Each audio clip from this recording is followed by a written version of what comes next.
Fill her up. You're listening to the Gas Digital Network. Master of Punk's Tamer of Sages, the king of the ring himself.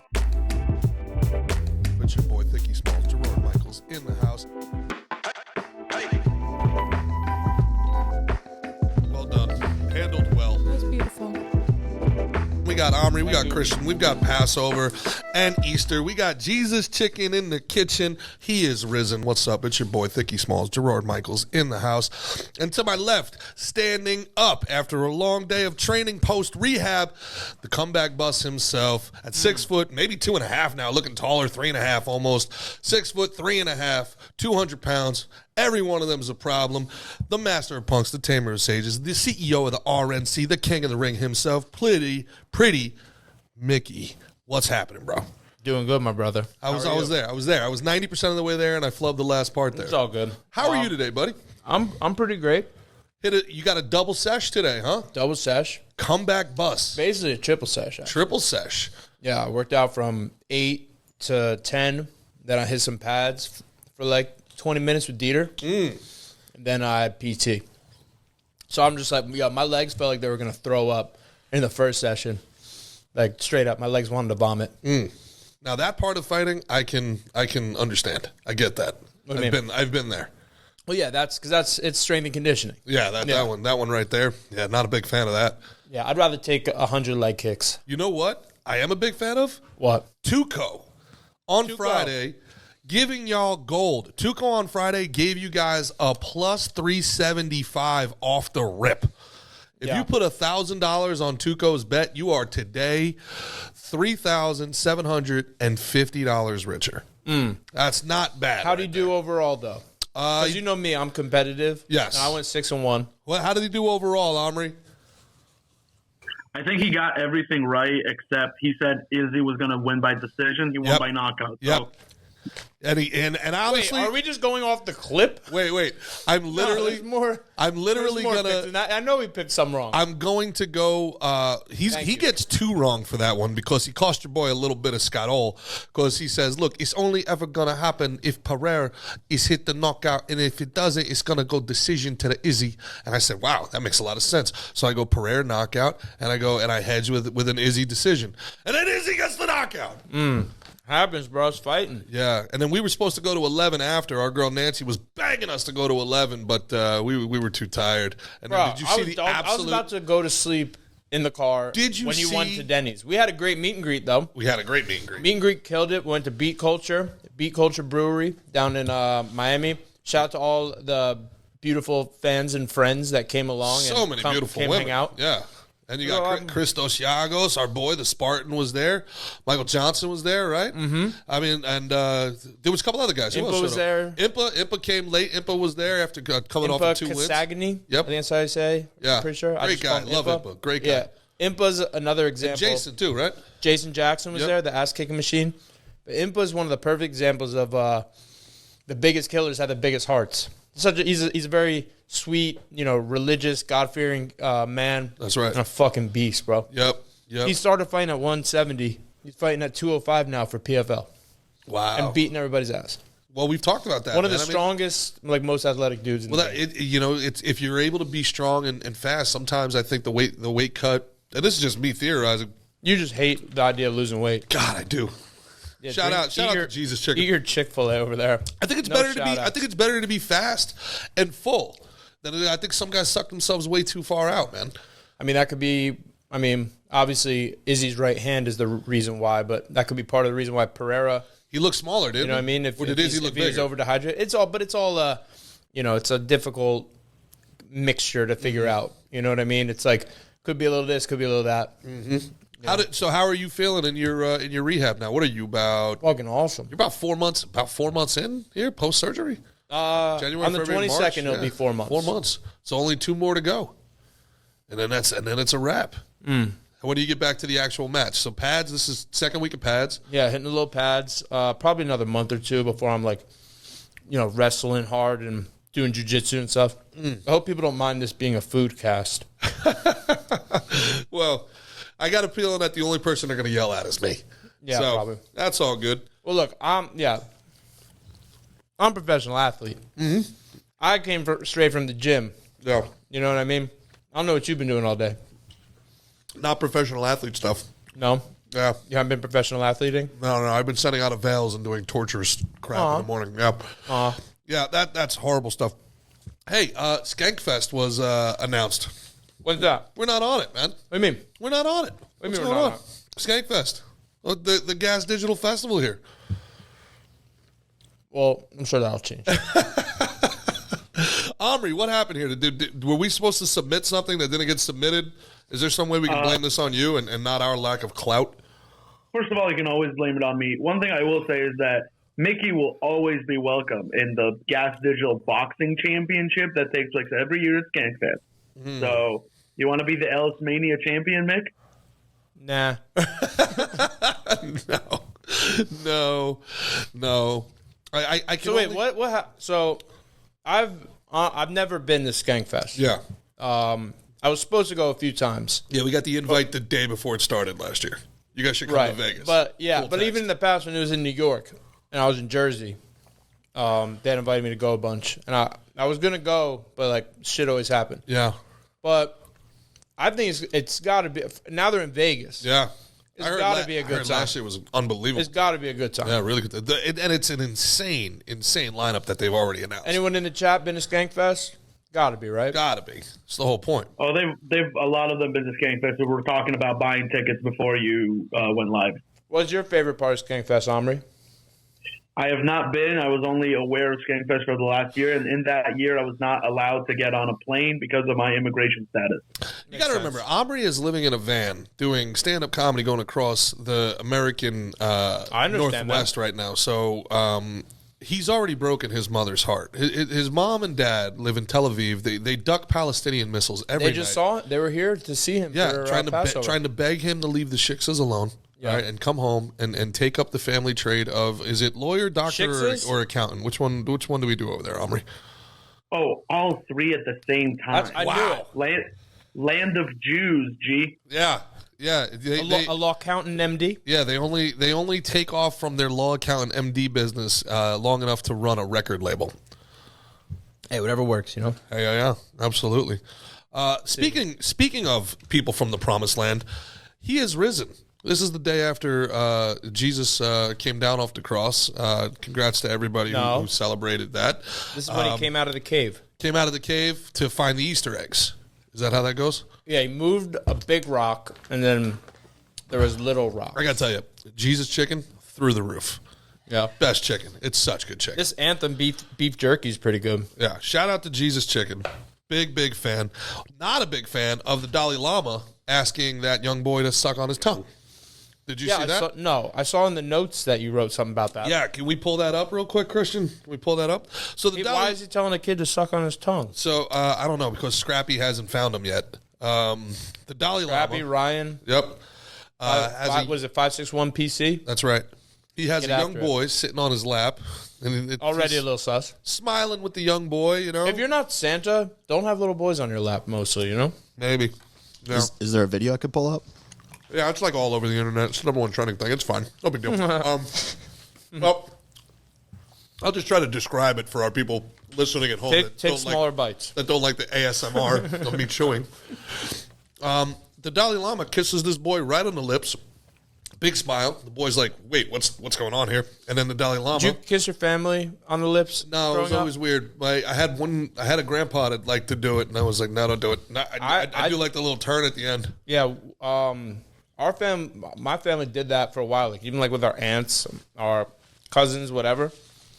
And then you get to a point where you're like old enough where you're like, let's do the cheek. Yeah. You know what I mean? You don't. It's not anything that's discussed. It's just something that organically happens. Yeah. You know? Yep. You know, around the time when you're like 8 and you start kissing girls. You and your boys ever kiss on the cheek? No. No? No. No. You got a story about that? No, I'm just wondering. Pretty quiet. I feel like you did, and since I said no, you're like, oh, no, me neither. Nah, I would never. No, I never kissed my friend. That's so gay. Right? No, I would never do that. Sounds gay. I'm in. But if you do it twice, it's not gay. It's like first kiss on the cheek, gay. Second kiss, European. Classy. Yeah. Cheek to cheek. I don't know. Yeah. I don't know. You ever try to I don't sneak? make the You ever rules. try to like sneak the kiss? You know, like where, you know, she goes to kiss you on the cheek, but then you give the little turn. No, dude, that's rape, and I would never stand for that. Kind of probably is by today's standards, isn't it? Yeah, probably. Probably totally rape. It's definitely rape by college standards for sure. So Dalai Lama wanted a boy to suck on his. Literally asked the kid to suck on his tongue. Would you suck? Why on did my he have tongue? healing powers or something?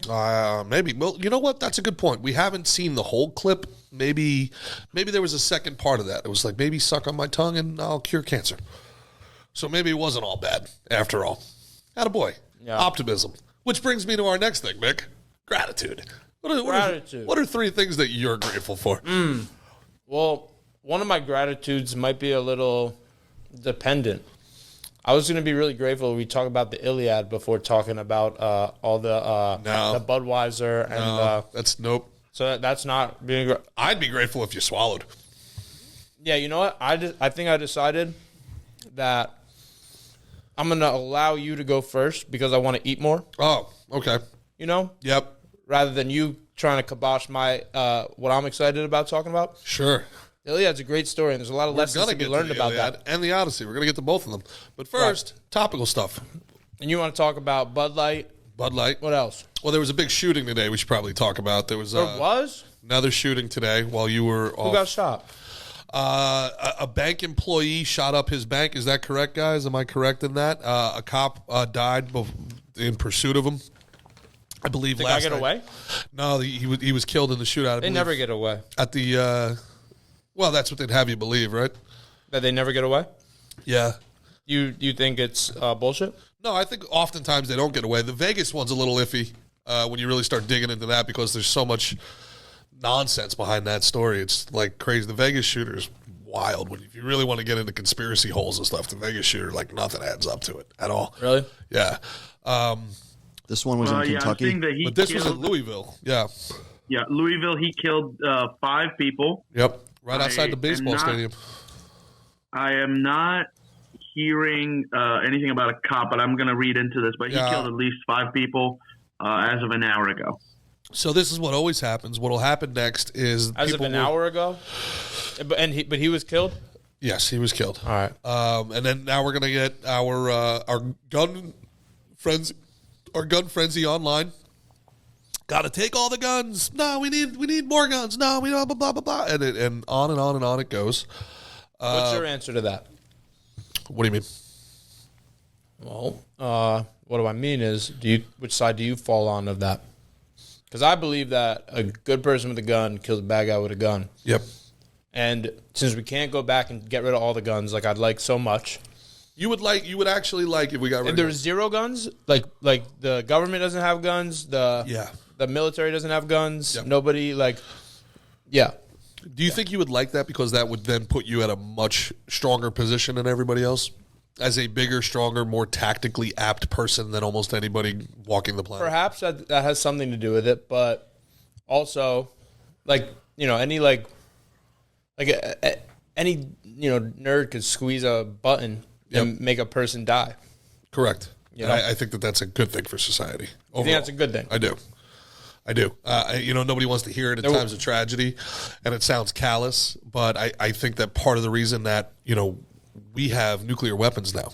We have weapons that can kill everybody from any inch of the planet by pressing a button, drones. And if those nuclear weapons go off, and we have a total all-out war, that's going to go back to no weapons. Maybe. All the weapons will be destroyed. That's the Albert Einstein quote. I know not weapons World War III will be fought with, but World War IV will be fought with sticks and stones. Yeah. Perhaps. That's interesting. He also said, the more I learn, the less I know. True. It's perspective.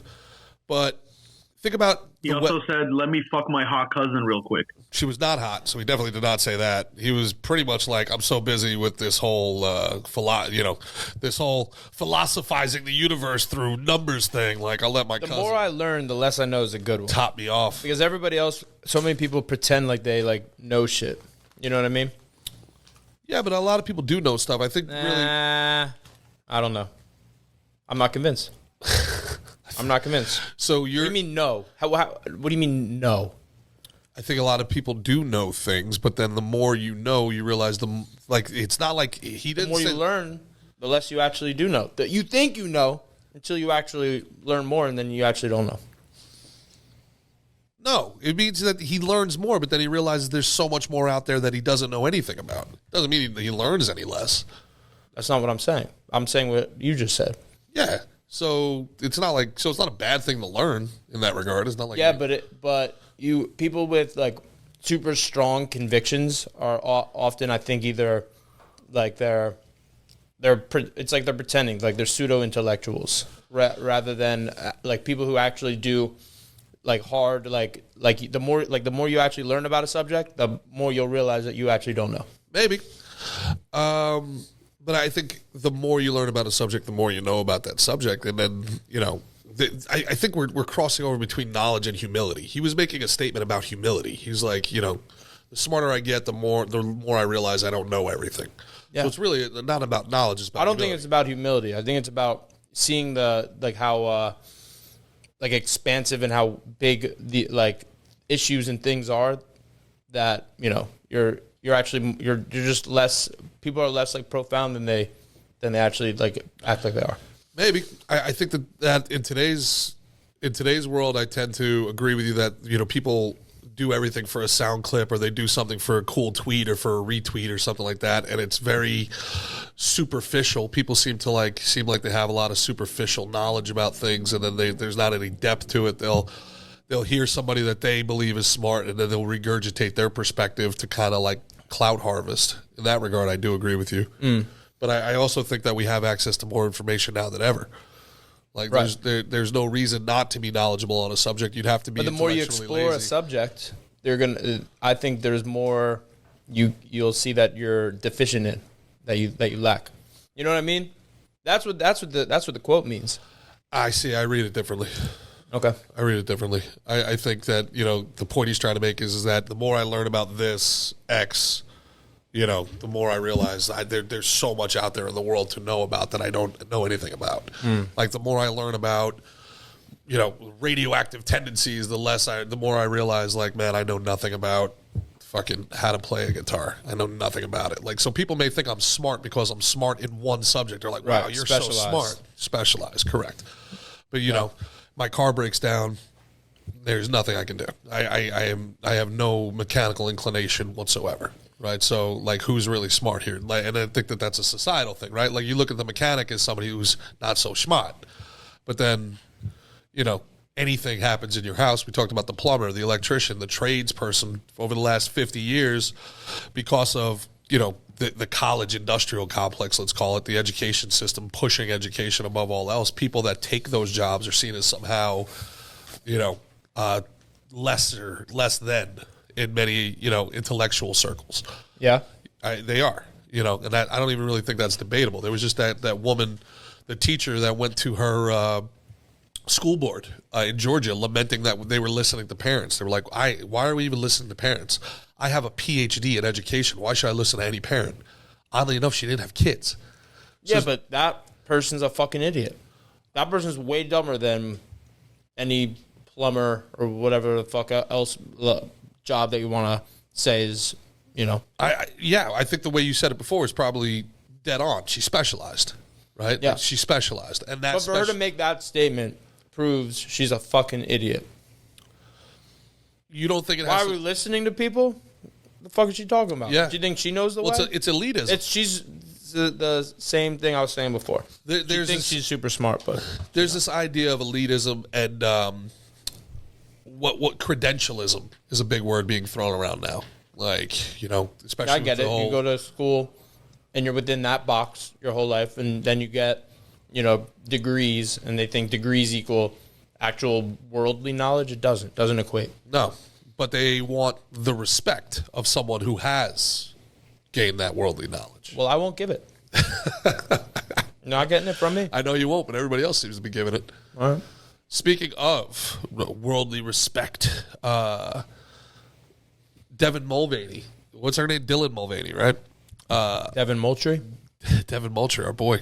Shout out. Dylan has been a woman for, I think, a little less than a year. And now she's the cover girl for Bud Light, Olay. So Olay facial getting creams. some paper, huh? She's getting paid, and Coors Light is in on it now, and Jack Daniels as well. They're all in on the ESG money. How much money would it bandwagon. take you to cut your dick off? Probably not. There's probably not enough money in the world for me to mutilate myself. Yeah. Imagine how focused you'd be on other shit, though. Be super focused. That'd be like Right. the Seinfeld episode. What's that? I don't watch Seinfeld. Master of my domain, where they stop having sex and they stop masturbating, and they see what happens to them. And George turns into the smartest guy on earth. He turned, Elaine just becomes frazzled. Jerry turns into Kramer, and Kramer doesn't last Elaine a day. get fucked a lot? Oh yeah, that was a big thing for the '90s. She was a hooah. She was very, but by today's standards, she wasn't. But by then, she was like a very promiscuous woman. She was a woman of the '90s. Her and friends and that kind of like sexual empowerment thing. But what are your thoughts on? Oh, actually, I got something on that. So, what do you think about this? Let's say a chick was like a real a hua, as you like to say, like a really horny chick. Yep. And she goes over, and she smashes you. Yep. And then she goes to Christians and smashes him. Yep. What if they just ran up 5? It's not they're not dudes where once we empty the tank, you know what I mean? Yep. We need time to rehydrate. You know what I mean? No, matter of fact, You're shaking your head over there. Matter of fact, I'd probably just get her warmed up for Christian. To be honest with you, so Yeah. Well, that's what I'm saying. that'll be the number one thing I'm You're grateful shaking for. you seem like you're shaking your head. Yes. Now seem like you're not making eye contact with me, Julie. Oh, you're talking to me? Yeah, you were, because when I first started, you seemed like you were like, "Is that happening? Are Ask girls again. doing that? Ask again. Are girls going to go hook up with one guy, have sex, and then immediately go somewhere else to go have sex again, and then do it again? If the sex was really bad. Really? So only if it's bad? I mean, I don't do that, but if the sex was really bad, and it wasn't satisfying- What if they just had a- what if- I would never do that. What if they just had a big Unless the sex appetite? was bad. You know what I mean? I mean, it depends. Is this a guy they've had sex with before? Is it the first time? I don't know. I'm asking you. I mean, I don't do those things. It's Be your friends? You have friends who do that? I mean, I'm sure I do. I'm 37. It's a little different up here. But you should. What do you mean up When here? I was 22, things were different. You do? There'd be more of that going on. I was more active. Okay. In that regard. Okay. Yeah, I wonder. I got a feeling. If one of you guys fucks a chick, I don't want nothing to do with her. Why is that? It's just how I am. Period. No, man, I'd go after Mickey to try and absorb some of his nutrients. Smart move. It's absolutely grotesque. That's a grotesque I support thing. it. I'm Yeah. Yeah. Thank you for the compliment. All right. Absorb some of the nutrients. Okay. Yeah. I like that. Say no more. Yeah. Which reminds me, Christina Aguilera says that she's a Team Swallow. So that's big news over the weekend. Well, that's good for you. That's what she said. Yeah, it's good for Actually, in a literal term, that's what she said. Not in a joke. In a literal way, she said that. Yeah. you. Well, I was watching this clip on Instagram, and this chick was talking about how she cheated on her boyfriend. Yep. And smashed some dude out in the car, and then went home, and her boyfriend woke up, and he ate her out. And was like, Ooh, "Oh, you I taste saw so." that I was clip. like, "Oh, you taste so I good." saw that And she was clip. fucking laughing at him. Yeah. That's what kind of got me thinking about it. Yeah. I saw that clip, and I got angry with every girl I knew. Yeah. Just by watching that clip, I was like, "You're all a bunch of hoods." Yeah. Well, yeah. But anyway, I'm grateful for women who swallow, whores. I'm grateful for both of them. I'm grateful for the hypothetical that you just gave out that I go first, not Christian. That I am grateful for. Yeah. You're welcome. I don't think. And wait, question. So, if G hooked up with a girl, and then a few months later, she has taken several showers and has brushed her teeth a bunch of times. She's done. Off limits. Same with Yeah. you though. Out of It's the not. rotation? It's not just him. It's just. Any just of your some. guy is that a friends, is that a bro code thing or are No, you it's just because disgusted I'm by weird. us? No, All right. Well, you I are. respect it's that. just a weird I thing. get it. Yeah, it's a I weird mean, thing. He is vegan. it's like you put your mark. Yeah, that too. So you put your mark on them. To me, it's like doesn't matter how many showers. buddy. You're running low on women. Yeah. You're running low on options, son. Not much out there. Not too many virgins left for you, buddy. Just for people I know. Okay. So she could have fucked some other dude that you didn't never Right, met. that's fine. I do like that. I like how older women get mad when guys are attracted to like girls in their early 20s are like, what are you even seeing her? And I'm like, A stick? about 200 less dicks. Like, what are you talking about? Like, does anybody look at a car and go, oh man, I bet you that car is going to be fucking super sick once it reaches 100,000 miles. Can't wait to settle down with that. No, Good point. You want a new car off the lot. That's right. Don't gaslight me. You know exactly what we see in them. We see in them everything that you hate about them. That's why you go out of your way to ruin their day when you're their boss. Oh, You sound like your hero Andrew Tate right now. do I really? Yeah, I think he said the girls should have to put their Haram. number on their forehead. Of every Really? guy, of every guy they fuck, they should have to have that there, so everyone else could know. And then they'd be more virtuous. They wouldn't be doing 3 guys in a night. Huh. I don't know if that's true. I think eventually you get to a point where, there's a certain number. I think every guy's like, ew, gross. And then after that, it's going to be like Pokemon. Try to catch them all. Now there'll be some guys being into being like the one. No, there would be some guys who'd be like, oh man, look, she's easy. She's got like a million checks. Different on her strokes head. for different folks, man. I never really understood the concept of the train, There's a couple guys I played high school football with. They were like really in on training girls, and I'm like, who has to be the last person on that thing? I don't really like personal training. Yes, like personal training. They're very into fitness. Very personal. Very, very personal. Very into fitness. Sometimes, some girls got to work upper body, lower body, hands. Sometimes they take 3-4 personal trainers at once. Yeah. I mean, it's to each their own. I try not judging, but at the same time, like that one right there, Christian, that might be an off limits one for me right there. Like, if somebody's, If you know a girl's been through a train, oh yeah, that's gonna be a no. yeah, hard no for you. That's gonna be a hard no. That's gonna be a hard no. I listened to most of the Jon Stewart thing as I drove over here, but the fucking video kept doing that twirly wheel thing. Oh really? Yeah, real pain in the fucking ass. The Jon Stewart that you're talking about, where he was speaking with the woman from the Department of Defense, right? I believe our defense secretary, if I'm correct. Mm-hmm. That was incredible to me. I mean, she did everything but say, "Let them eat cake." She was very would laugh off everything she said. It was very Yeah. what's that word? Condescending. So condescending. And to me, it was so revealing, too, about, the media culture that we have right now, where she kept giving him the side eye and those little, Kamala Harris laughs, what's going on, John? We're on the same team here. Yeah, I wasn't able to pick up on that, but I was driving, so I couldn't watch too much. Yeah. So for people that don't know, Jon Stewart sat down, had a conversation about I'll tell you, he asked out my aunt. He asked out my Aunt Colleen, Jon Stewart, back at Trenton State. No. Back in the day. Your alma mater. Yeah, TCNJ, back when he was John Leibowitz. Yeah. Did she go on a date with him? She didn't. She thought he was a nerd. Oh, okay. Do you think she laments that now? Nah, Uncle Ray is dope. Okay. Uncle Ray is dope. But, we like Jon Stewart, too. You like Jon Stewart? I like him. I do like Jon Stewart. I liked him in Big Daddy. I liked him on The Daily Show. Okay. Yeah. But Big Daddy, he was great. More of a Big Daddy guy, if you ask me, but whatever. So for people that don't know what we're talking about, do you have the clip queued up, Christian? Why don't we play the clip? The whole clip? No.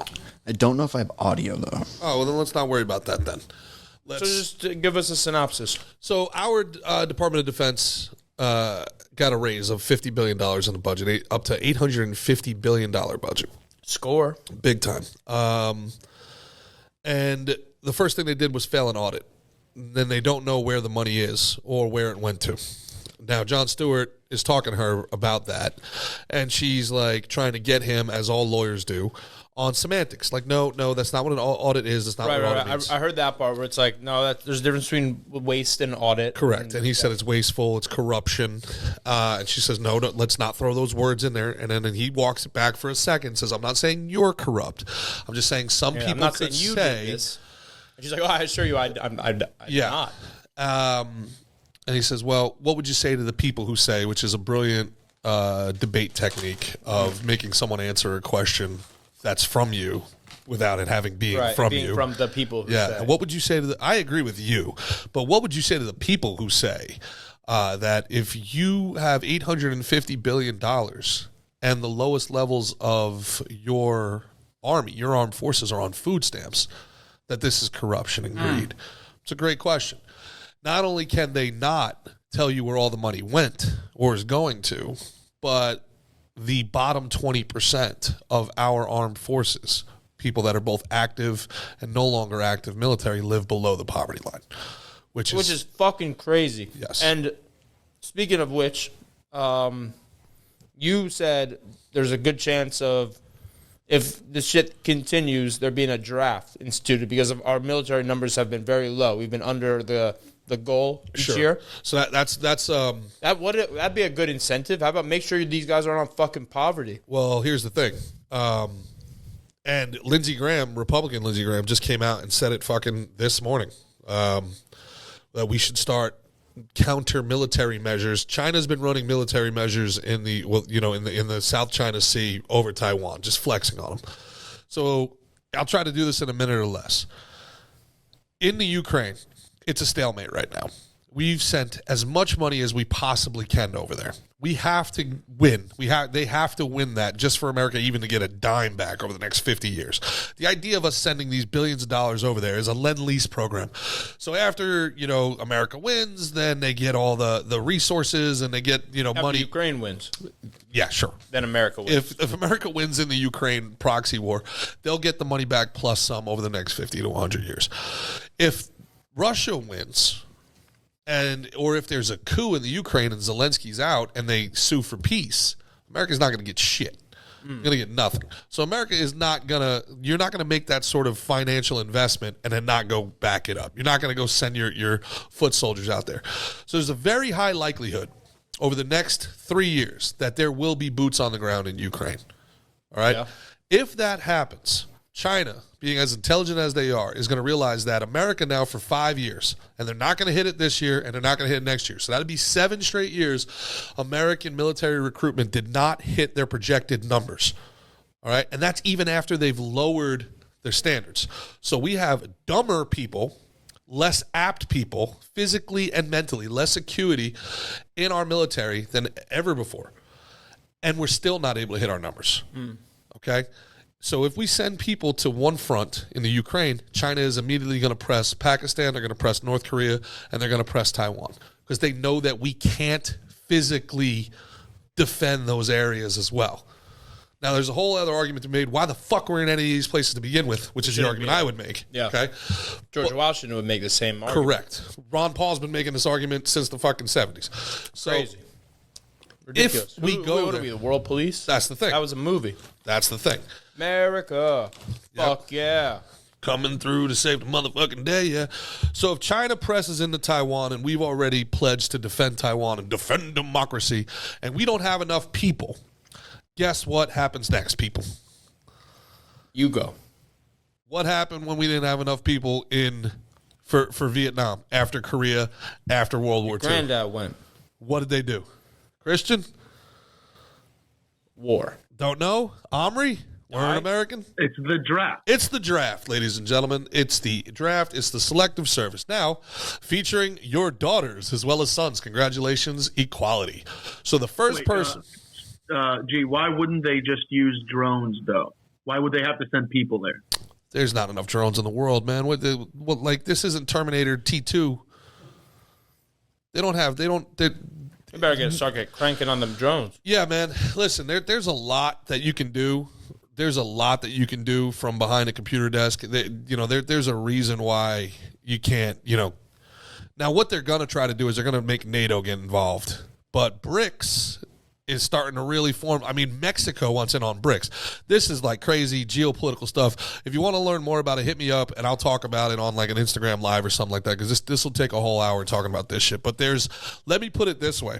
There is a far higher than 0% chance that your children, your daughters or your sons, your brother and your sister may be sent against their will to either the front of Crimea or Taiwan within the next 4 years. What would you say that chance is? You said greater than 0. What would your assessment be?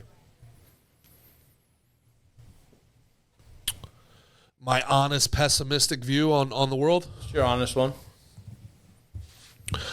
I don't know that America as we know it today exists post-2024. I think that they're trying desperately to splinter it. I think they're trying to weaken the dollar. I think they want the states all to this splinter. problem with BRICS and with Russia and China. Yeah, If the other guy got in the White House, Trump, sure. this wouldn't be a thing, right? If he had stayed. Yeah. I mean, if he had If Jorge been Masvidal's reelected. favorite president had gotten reelected, no, this would not be happening. That we can pretty much say to a 100% degree. So what happens if, let's say he wins the next one? I can't see him winning. Why? I can't see them allowing him back. But what if he cheats better than they cheat? Well, then they'll claim he's I can't see them going forward with the union with Donald Trump as president. You got a CIA that he would hollow out. You got an FBI that he would hollow out. You have everybody in the Democratic side of the House that he would have a vendetta against. And he has no Van Damme vendetta? Van Damme vendetta against. And he has no he has no restraint because he there's no re-election for him. He could do whatever he wants over 4 years, and everything would be a fight at every turn. I just can't see a world where the quote-unquote deep state allows this guy that power. And if he does get in, well, then I guarantee you're going to have serious talks about California seceding from the union, or a soft secession, or divorce, where we're just not going soft secession mean? Soft secession is, I'm just not listening to anything you say. We're not sending you the taxes. We're not doing your laws. It's a soft secession. Now, who's if not Trump, then who's a potential candidate to turn things around or make things be for the best? Well, some people would argue DeSantis. Thank you for burping directly into I the did it microphone. right into the mic. I thought it was going to be more dead air, so I thought that'd be better. Some would say DeSantis. I don't know, man. I really don't know. I don't think a lot of people are going to be okay with. They're going to have to drum up some sort of public approval. They're going to have to fake some sort of. China's going to have to blow up somewhere in Florida or something like that. Chinese terrorists blow up Disneyland or something like that. They're going to have to do something to get people to want to fight. Because right now, I mean, if you're 33 and they send you to the Ukraine, you're going? That's in 2 years. Yep. I probably wouldn't want to go to the Ukraine. You don't get to choose. Yeah, well, then what are you asking me for? I'm saying you either get to. So are you saying yes or no? You either get to be you're either a felon or you go. Right. So you're going to jail? You're doing the Muhammad Ali? Probably. I don't think. I don't. That it doesn't. I would I'd have to. I'd have to see some sort of justification, but I don't see how spending our lives and money over there is good for us. What about you, Christian? Your country calls. Your country calls you. No shot. No shot. No shot. See, that's the thing, right? So now, what does that mean for the country? If the country can't call its... All right, so what if we for sure Russia went and did some damage to us? Why would they do it? It would be complete bullshit. Why would they do it? Yeah, you're saying, so you're already skeptical of this pretend news that I just came up with. Whatever's going to happen would make no sense whatsoever. Would make no sense for them to do it. Doesn't make sense for us to be over there anyway. That's what I'm saying. So why Russia? They have people here. They know what the news is. They take the temperature every day. They've got spies here. They know the people are 25% of the country right now trusts the media. 25%, 1 in 4. Less than that, Congress has a 6% approval rating. Last I checked, it might be up to 8%. What they do to bump that up? So Russia and China are going to get together and be like, "Oh, let's give these people a common enemy." Yeah, that's what let's get these people riled up against us. Yeah, they got enough internal problems. They just got to wait. And the best thing about Russia and China is there's no elections over there.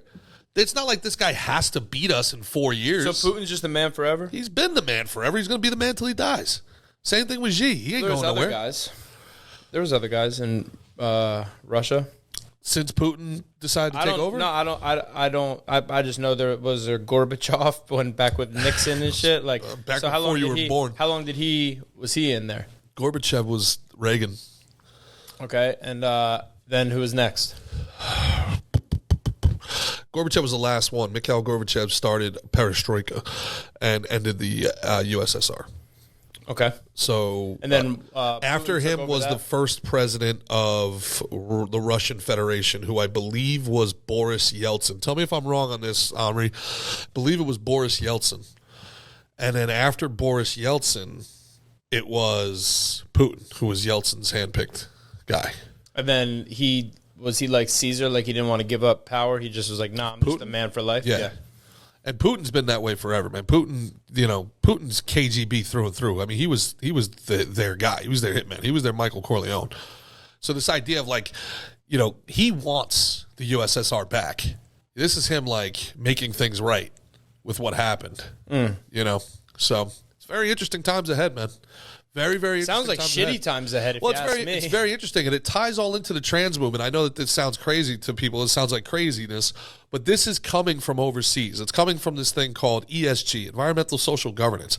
These massive corporations are not going to have access to finances. They're not going to have access to money unless they engage in these kind of counterproductive divide and conquer tactics it's really a Trojan horse for communism under the veil of social justice. It's social equity. It's this and that. And it's, now it's you either, like communism or you hate gay people. In 2020, it was you like communism or you hated black people. Now, it's very, very obvious to people that are aware of what's happening, to people that have studied this. It's such obvious Bolshevism, but it's working. And speaking of the Trojan horse, you've been reading up on the Iliad and the Odyssey, is that correct? Yeah. So you touched on all these adequately, you think? Do we hit enough of the Dalai Lama? Or we just want the people to go look at it and make their own judgments on the tongue sucking? Well, the idea was to get to topical stuff so we can get some clips out of it, but we kind of sped through them, so let's get to the we did speed. And then the mass shooting, they got that guy, took him down. He capped 5 people. Yep. And then the Bud Light controversy, I feel like you barely touched. That's you were saying with Dylan something who I think I distracted you by asking you how much it took to cut your dick off. But so they're the face of Olay and the face of Budweiser or Bud Light. And now why is Kid Rock and all these people buying Budweisers and shooting them? Because we've created an outrage economy. And, it's about the media. Remember when I was pissed off one day and you were like, what are you pissed off about this for? It was right after the Super Bowl ended, and ESPN immediately went to talking about, how the NFL's racist and there's not enough coaches that are of color and this and that. And I'm like, it's just so obvious to me that they go to that well because they don't have any other sports to talk about. Nobody cares about end of the season NHL. Nobody cares about end of the season NBA. There's no baseball. We're a month away from March Madness, and now there's no football. ESPN has no reason to exist for the month of February. Pull that race card. Boom, immediately. Yeah. And they get the internet screaming at each other head to head, and you're sitting over here going, there's not enough black coaches, this is bullshit. And then the other side has to go, there's no black cornerbacks. Does anybody give a shit about White that? Yeah, there's no white running backs. How come there's no equity there? How come so now the two sides are yelling at each other. And meantime, ESPN is just going caking. Their videos are getting views. It's blood money, right? TMZ, ESPN. That's right. And this is what Bud Light does now. Nobody in the world was talking about Bud Light 2 weeks ago. Now Kid Rock's out there blasting Bud Light. And the Bud Light guys who sell this for a living are begging Bud Light to stop. They're like, this is how I make my living. Nobody wants to buy our stuff anymore. So now but they should use that and be like, hey, you guys want to buy this just to shoot it and make a video? So this is my beef, all right? And you got Matt Walsh and you got Ben Shapiro and all these Republicans who call other people snowflakes, and they're a bunch of bitches. Ben Shapiro's got 10 million followers, and he puts something up about Travis Tritt getting, who the hell gives a shit about Travis Tritt? And I love Travis Tritt, but who gives a shit? I don't know who it is. It's a great day to be alive. I know that song. The sun's Travis Tritt. So instead of Ben Shapiro talking about we should hate Bud Light, Ben Shapiro, who's got 10 million followers, could go, here are 10 local breweries that support our worldview. Help them out. Beat Culture Brewery. That's fantastic brewery. Dude, how about that freaking Saki-san. Did you drink that one? I like the Retro City. Retro City was really good. Bro, Saki-san was the only... I had that. I didn't need anything else all night. It was a nice rice beer, like a Sapporo, but better. Nice. Yeah. Fantastic. So anyway... Shapiro should be sending people to beat culture. Could be sending people wherever he wants and change those people's lives. Yeah, but they're going to have to break them off a little. Exactly. You're going to do but that. Ben Shapiro... Ain't doing it for free, dog. Ain't doing it for... Ben Shapiro would make those brewers pay. Right? Right. So on the one hand, he wants that victim outrage. He's a victim. We're victims. It's victim clout, industrial victim economy. It's grotesque. And Republicans act like they're not part of it. They're all part of it. And it drives me out of my mind. We talked about this before with the Sam Smith. He's putting out the devil's music. That dude made $11 million that night. Where's your award show? Right. Republicans? That's what you always say is Republicans don't put their money where their mouth is. Where's your music studio? Yeah. Where's your counter economy? Now, and this is one where you didn't even have to do anything. You didn't have to invest $1, Ben Shapiro. Matt Walsh. Matt Walsh. Blah, blah, blah, blah. Post 5 breweries. 5 breweries. That's funny. That seemed like you just did an impression of yourself.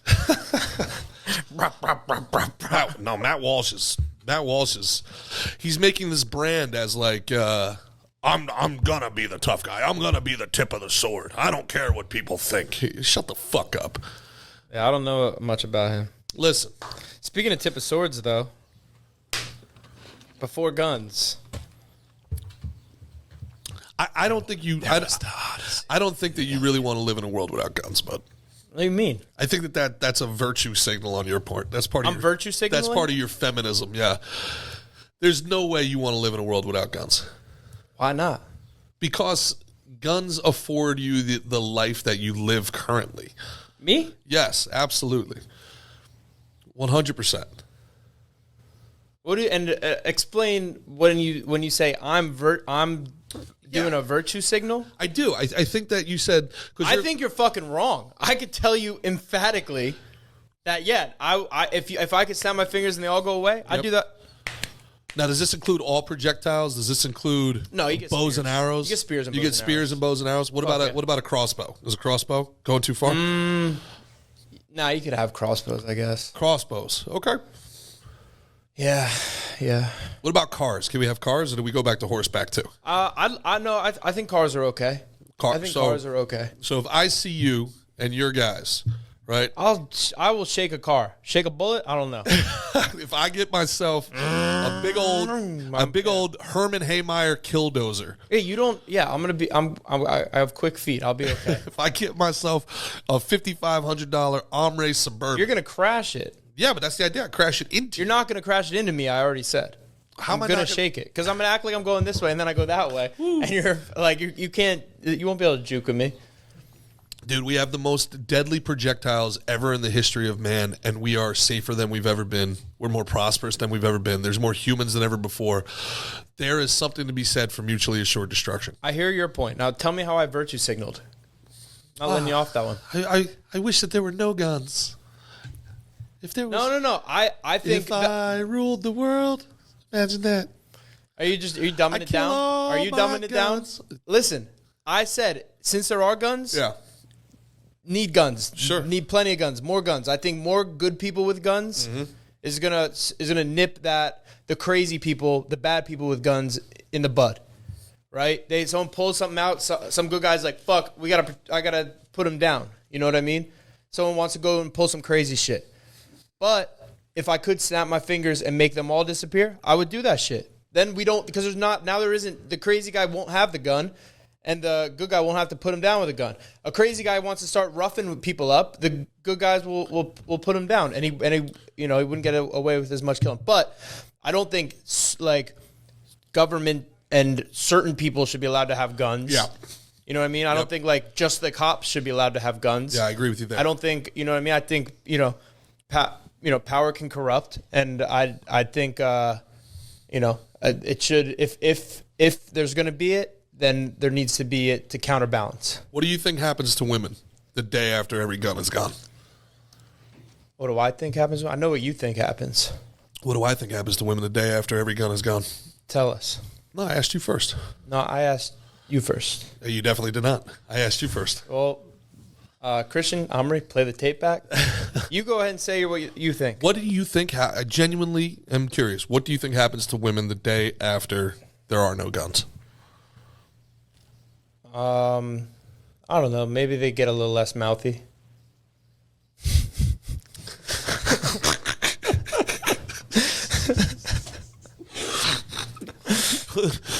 Please, that's got to be a clip. Omri, please. That's a clip. Omri, what do you... Why do all your clips just want to... Yeah, exactly.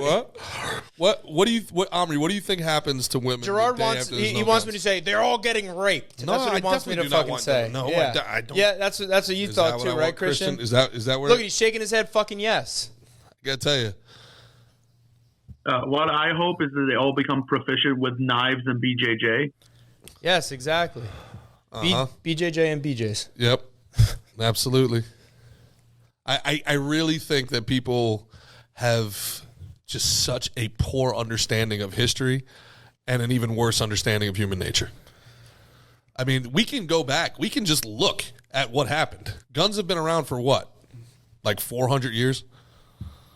What was life like for the everyday woman 1,500 years ago?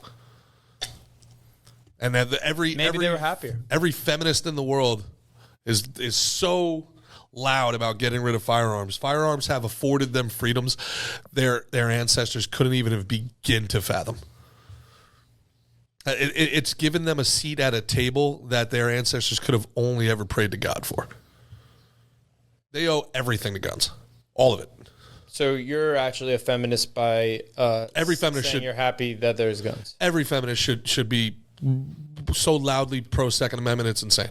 They should be championing that from the rooftops. Every minority group should be championing Second Amendment from the rooftops. Every single one of them. Especially, I'm down with the Second Amendment just because there happens to be the pow-pows exist. Sure. But pow-pows... I'm still the same way. You haven't changed my mind completely. Well, you said it earlier. You know, it doesn't... A little nerd can just pull a trigger. Right. And it equalizes all your training, all your size, all your natural gifts in one pull of a trigger. Right. It's a superpower. It's a literal superpower. Yeah, my training is a superpower, and that is even above my superpowers. That's the ace to the king. Yeah. Right? There's no amount of training any woman is going to do without a gun that's going to beat you in hand-to-hand combat. There's none. Zero. Right. Whatever superpower they have is not going to. They have no ace to your So king. you're saying guns are good to save people from bad people? Guns, like big, strong, bad people. Guns even the playing field for those that are born without the same physical superiority. What about mace? What about mace? Mace could incapacitate you. Sure. I mean, there's ways that they can go about things. I mean, what happens? Okay, so you get maced once. You see that guy get maced, and then he gets stabbed. Then the rest of you guys show up the next day with goggles. To show up where? Someone tries to fuck with a girl. I show up there and I beat the shit out of whoever's fucking. See, with this them. is what I actually thought that you would say. I didn't think it would be rape. I thought that there would be like this idea that I would protect them. Yeah, good men would protect women. Yeah, in exchange for nothing. Not fealty. No. Okay. Well, then you're different than literally every other feudal lord in the history of the world. Because what that would do is essentially go back to feudalism.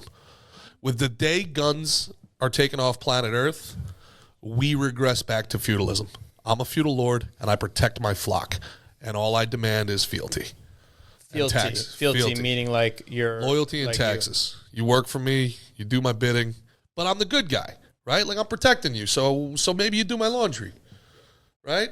And maybe you cook. That's not that big of a deal. I'm protecting you. You know what it's like out there?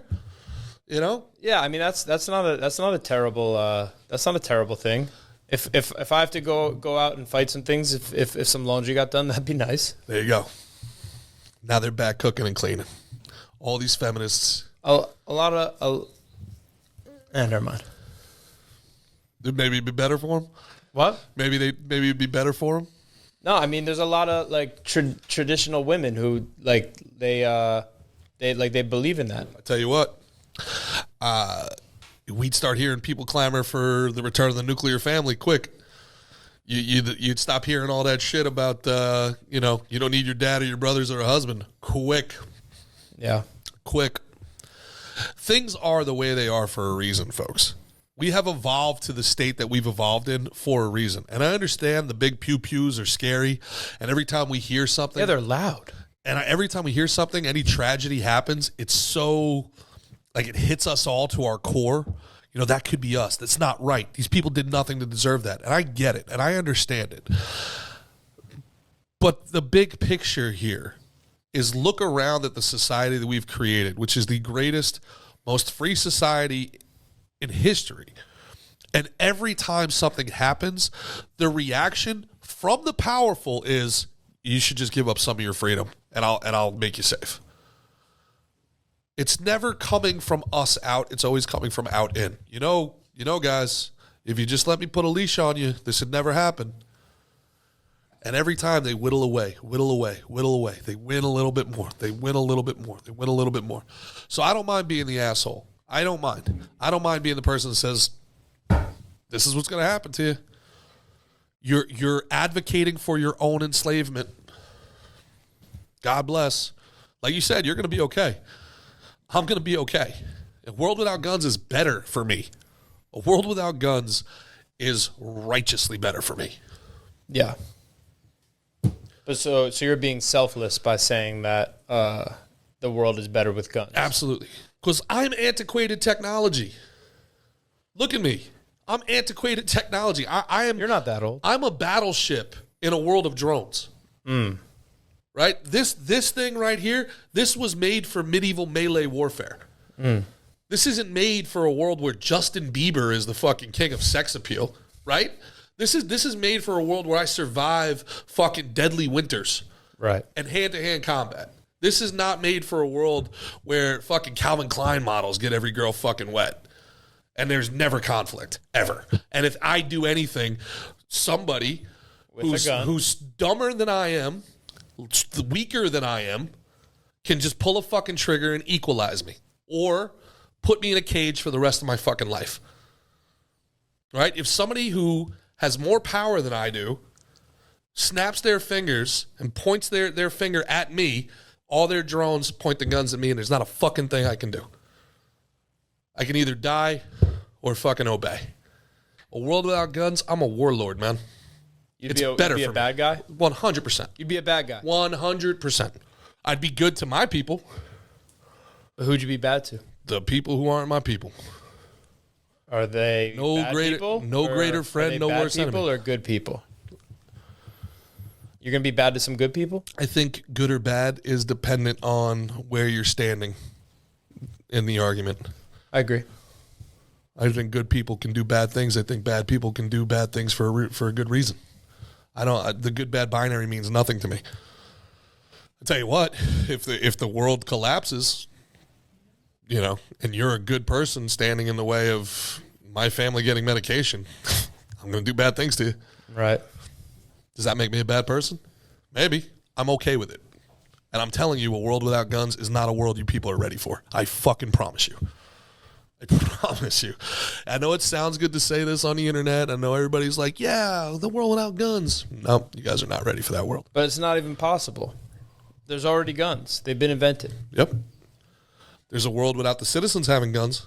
It's called China. Except for the little kids who are making them in school, right? Yeah. Pretty good at it, right? Yeah. Yeah. Anyway, some food for thought. Let's get to the comments, and then we're going to talk a little Iliad and Odyssey, guys. What do we got in the comments? I got some questions. Yep. This one's from Runaway Slav. This one might need a few explanations. What is Big G's opinion on the Samson option, which is, if you're not aware, the idea that if Israel loses in the war, we should just nuke the entire Middle East because fuck you. Okay. And also, who was that? Yeah, Reckon is asking, what do you think about electrical vehicles? Okay, those are two wildly different things. I don't think we should drop nukes on the Middle East just because screw it. I also don't think it's our job to finance Saudi Arabia or maintain Israel's borders. I think Israel has a right to exist now that it's existed. That's similar to Mickey's thing. Do I think Israel should have been reformed after World War II? Sorry, Omri, love you to death. Probably not, buddy. But now that it's here, It's okay. We didn't ask. yeah. Now that it's here, it has a right to its sovereignty, just like Palestine does. Now, the whole thing about Palestine is where I get mad at Republicans. Same thing I get mad at the Arabs.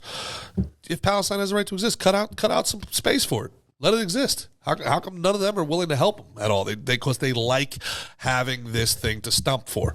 Democrats will never get rid of racism because they've been running on racism for 70 years. The second they say racism's over, they lose tens of millions of dollars, right? So there's no reason for them ever to get rid of it because that's their number one thing. Republicans don't like actually winning federal office. They like winning state office and then running against Democrats and saying those communists are going to run the world. I need all the money, otherwise those commies are going to come to Florida and Missouri. Give us your money and we'll stop them at the door. They don't actually want federal office. They want the money to act like they're fighting the commies. And it's the same thing with the Arab nations. They don't actually want to help Palestine. They want to have a reason to invade Israel. So I think those things should just play out. And I don't think it's our job to referee it, and I don't think it's our job to interfere in it. As far as electric vehicles, what do you think about electric vehicles, Mick? I don't know too much about them. I don't really have too much of an opinion on electric vehicles. I think if you want one, cool, go get one. If you want the other one, go get that. Yeah, I think that they just have to compete better. That's all. I'm all for electric vehicles. Just make them as good as fossil fuel vehicles. Right now, fossil fuel vehicles are far superior. They're just better vehicles, right? It's the whole thing with the climate change experts. There's nobody in the world that doesn't want a greener life. There's nobody that doesn't want cleaner air or cleaner water. They just don't want it at the expense of the lifestyle that they currently have. So just compete. That's all. I put my $100 in for the Cybertruck 4 years ago. I'm waiting for it, right? But like, what are you supposed to do with a car that goes dead every 200 miles? I'm a comedian. Or goes in when it's raining out and then electrocutes you. Like just compete. That was happening. They had floods and people were getting electrocuted. I saw that. And then the car was blowing up too with the lithium battery when people were charging too. That's no bueno. So I guess there's some bugs to figure out. I'll tell you, bugs, perfect example. Mickey has no problem eating bugs. I do. All right. So, I mean, look, the futurists and stuff, their job is I got no problem eating bugs. You like the bugs. Like the bugs? Is that wrong of me to say? You weren't excited to eat the bugs? Well, that's different between being excited to eat the bugs and prefer. I don't prefer bugs. Oh, okay. You thought I preferred bugs? I thought you were pretty into it. You thought I preferred bugs? I'm down to try cricket powder. Shit. You were like, no problem. I'm down to try. Yeah, cricket powder that tastes like flour. Yeah. So to me, the way he went about it was the best way it's ever. That guy, Brooklyn Bugs, shout out Brooklyn Bugs. A guy I disagree with politically probably about everything on earth, by the way, guys, but he went about it the right way. He's like, here, let me cook you some stuff. He didn't preach about saving the earth. He didn't talk about how evil methane is or all this other crap. He has his perspective, and that's perfectly fine. But he was like, let me cook you some stuff and tell me what you think. Yeah, I think bugs are, it's a lot, different parts of the world, eat a lot of bugs. Uh-huh. I'd rather have a fucking bison steak, personally. But I think there's a nice, take Christian, who's vegan. I think bugs are a little gap between it's not just plants, it's not totally animal, it's this insect in between. You know what I mean? I think it's more, you get more protein out of it, but I guarantee he's going to say he's not going to eat insects. Would you eat insect? Is that part of the vegan thing? I don't think it's technically vegan, but I definitely would have less of an issue eating that than an actual animal. Interesting. But I don't know. How come? I don't know. They seem. I guess that's kind of hypocritical because I should just. Well, I don't know that it is necessarily, and that was one of the things I was asking to Brooklyn Bugs. But it seems like if you just if you just make it cold, they just fall asleep. I don't know. I don't have you're talking about killing the bugs? Yeah, the way you kill them. If you just make it cold, they just kind of fall into a slumber and they die painlessly. Is that your problem with animal meat? Is that it gets killed? Kind of, yeah. It's cruelty to him. Do you think animals are immortal in the wild? No, I don't. But go back to the Joe Rogan quote. An animal in the wild is doing its thing up until it gets killed. Yes, you hate zoos too. I don't not like a big zoos. zoo fan. I Hate fuck zoos. Hate SeaWorld. Hate all that stuff. Yeah, fuck that shit. I'm not That's against cruel. hunting though. That's Okay, animal interesting. prison. Yeah. Yeah, I'd be all right to just see a fucking video of a lion in the wild. I don't need to see one up close in a fucking cage. I You don't know want to what? see one in a cage. You know what? I agree with you. It is a little antiquated, huh? Yes. It is like It's something that... ridiculous. We have video. Okay. But that being said, You'd be an animal slave driver? I kind of would like to see a gorilla versus a lion fight. Love to see a lion fight. I kind of would be okay with that. Yeah, maybe. Yeah, but see, they can't sign off on it. But if there was a way to get them to to do that, and you could reward their family. Yep. You know what I mean? Yeah. Like me, I'm a prize fighter. Yes. If if they could what's it, consent? Sure. and do battle. So we have a polar bear, a hippo, a giraffe, not a giraffe. Giraffe's about to get fucked up. Polar bear, hippo. You see how giraffes fight though? They whip their neck. Yeah. Wow. They whip their head back and forth. But people sleep on the hippo. The hippo's a bad mother. The hippo's bad. Hippos badass. Rhinos. Rhinos. Oh, get a rhino in there. A Water gorilla. buffalo. I think a water buffalo is one of the most badass, dangerous animals there are. Yeah. So anyway, Tough skin. long story short, on the electric cars, I'm fine with them. They just got to compete better. This idea that we can shame each other into lowering our quality of life is ridiculous to me. It's just so elitist. I paid $70,000 for a car that's not as good as my old one. I love the universe. Let me hop on my private jet. Shut the fuck up. Anything else, Omri? Yeah, that seems like virtue signaling. That is for sure. But I still don't get how I was. It's this idea that if I could get rid of every gun. Yeah, but I know that's not a real thing. But that's my honest truth. I think it's very clear. Yeah, I think, And I would like to think that it wouldn't be that feudal pay taxes, do shit like that. That there'd be good, strong people would protect good people, and people who tried to violate that would get fucking smashed. that's kind of the whole people who make that Native American argument. They lived in harmony. There wasn't as much of a hierarchical society. That's the argument that they make is I say that that's bullshit and that there was human sacrifice and that they killed each other There's just as definitely much as human anybody else. So again, Speaking of sacrifice, it's a very hard thing to make the argument that pro guns in this environment, but I really think just people take for granted the society that we you make some very excellent points on that, for sure. You Omri, changed the way I viewed it. Any comments, Omri, before we move on? We do have one question. This is from Keys. He's asking if you ever heard this theory that the media covered up the fact that the Columbine shooters were gay to take up from the attention that would get. I have read that, but I think that it's impossible to know whether they were gay or not because there's so much in retrospect.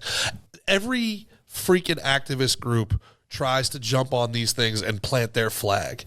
I do think the trans movement is very dangerous in that it's chemical based. That's what scares me about putting these kids who are very obviously going through some self-doubt, some insecurity, and then we're putting them through this chemical process that affects their hormones. And I think that that's a very, very dangerous thing to do. I think anybody who changes their chemical their chemical structure, their chemical balance, let's say, during one of those most vulnerable times in their life, we're really playing with fire as a society. I think suicides are going to skyrocket. I really hope I'm wrong. I'd really love to be wrong. But I think from this last 3-4 years, we're going to look back in 10 years and we're going to see suicides have skyrocketed. We're going to see domestic violence skyrocketing. We're going to see drug abuse skyrocketing within these very vulnerable communities. And I think obviously part of that is the 1 in 1 million who take that self-hatred and self-loathing and then they turn it externally. And that's where you see what happened in that Orlando nightclub, where the Muslim guy who apparently was a repressed homosexual shot up, I think, 49 people, I believe. You just had it in You just had it in Tennessee, where this person killed 6 people at the the Christian school, and it's grotesque the way that narrative is being spun to being as somehow anti-trans, and it doesn't have to be pro-trans or anti-trans. There was 6 people that died. It's a mental health thing, and I don't think that there's really any way that you can convince me that mental health is not at the center of this. And I think the more that we fight this culture war, the less attention mental health actually gets. That's my perspective on it. What's yours, Mick? Yeah, that sounds about right. Sounds pretty good. Can't really argue with that, bud. Line drive, caught. All right, Omri. Appreciate it in the comments. We'll get back to the comments here in 15. But before we get to that, is it about to be story time? Are we familiar with... Hey, Slick and Thick's Reel has got 140,000 plays. Cool. Thank you for everybody. We're up to 16,000 on Instagram. Everybody that's been following us, really appreciate you. A few videos over 1 million. Check out the Slick and Thick Instagram. Check out our YouTube. And check out Rudy's Flowers, WI.com. That's Ruby's Flowers, WI.com. Ruby's Flowers, WI.com. Omri, we probably need that read, huh? You got it. It's the same read. Huh? It's the same read. All right. So as Mickey gets into the Iliad and the Odyssey, I will look up the Ruby's Flowers read, and we'll move from there. So for people that have never heard of them whatsoever, tell us about the Iliad and the Odyssey, Mick. Well, I don't think we're going to have enough time to cover both.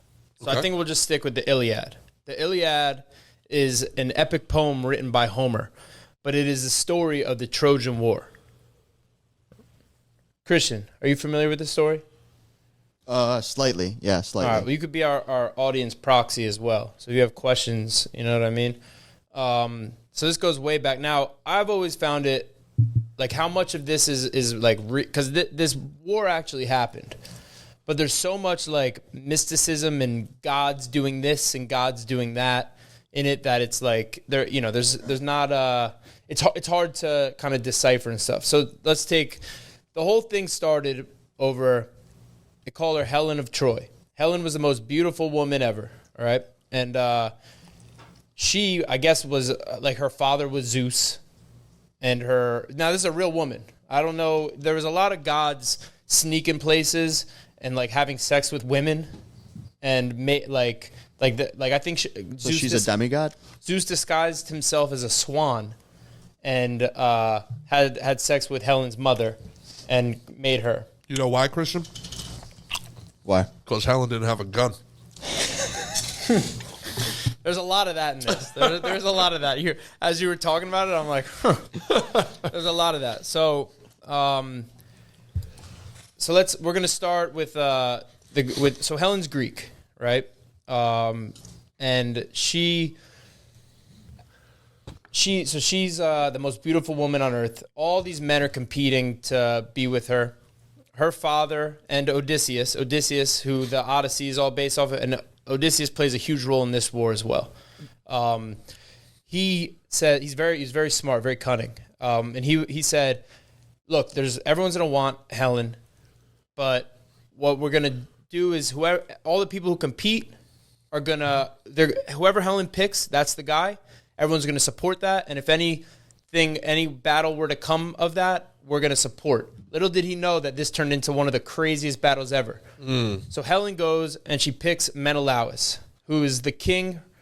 Menelaus, there's different pronunciations, but he's the brother of King Agamemnon of I believe of Mysia, which is a part of Greece. Mm-hmm. And he's the most powerful. Agamemnon is the most powerful king. She picks his brother.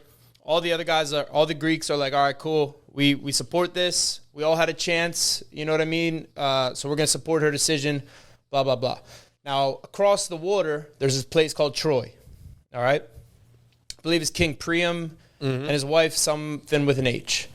There's a prophecy. They have a bunch of kids, right? And there's a prophecy that your son Paris will lead to the downfall of Troy.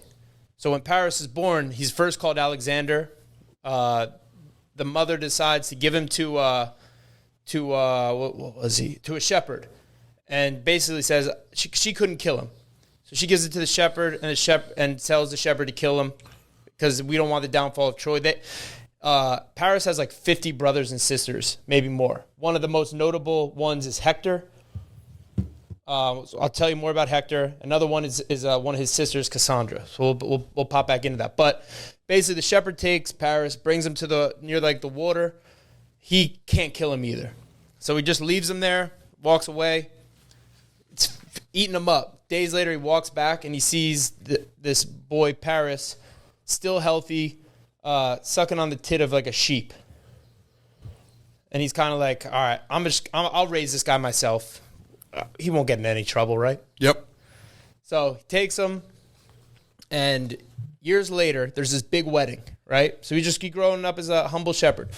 Years later is this wedding, and I can't remember the goddess's name, but she's not invited because she's the goddess of discord. She makes arguments, she makes problems all the time. So Bitch is ratchet. They wanted to bring they want it to be a nice little wedding, a nice affair. Yeah. But she comes anyway. 50-year-old Menelaus. I believe it's Eris. I don't no. This is not between Menelaus and Helen. This is just, I forget whose wedding this is. It's not very important. So the goddess of discord, she comes anyway. Uninvited. She's wedding crashing. Because that's who she is. That's who she is. And She's the goddess of discord. She has a golden apple. And on the golden apple, it says, to the most beautiful woman on earth. Right? And that includes on Mount Olympus, right? Ooh. Of everywhere. Aphrodite not going to like that one. So, yes, it goes between... Well, Aphrodite ended up liking it. Oh, really? Well, because it goes between Aphrodite, Helen, and maybe like Athena or someone, right? Or not Helen, I'm sorry. Yeah. Aphrodite, Hera, and Athena.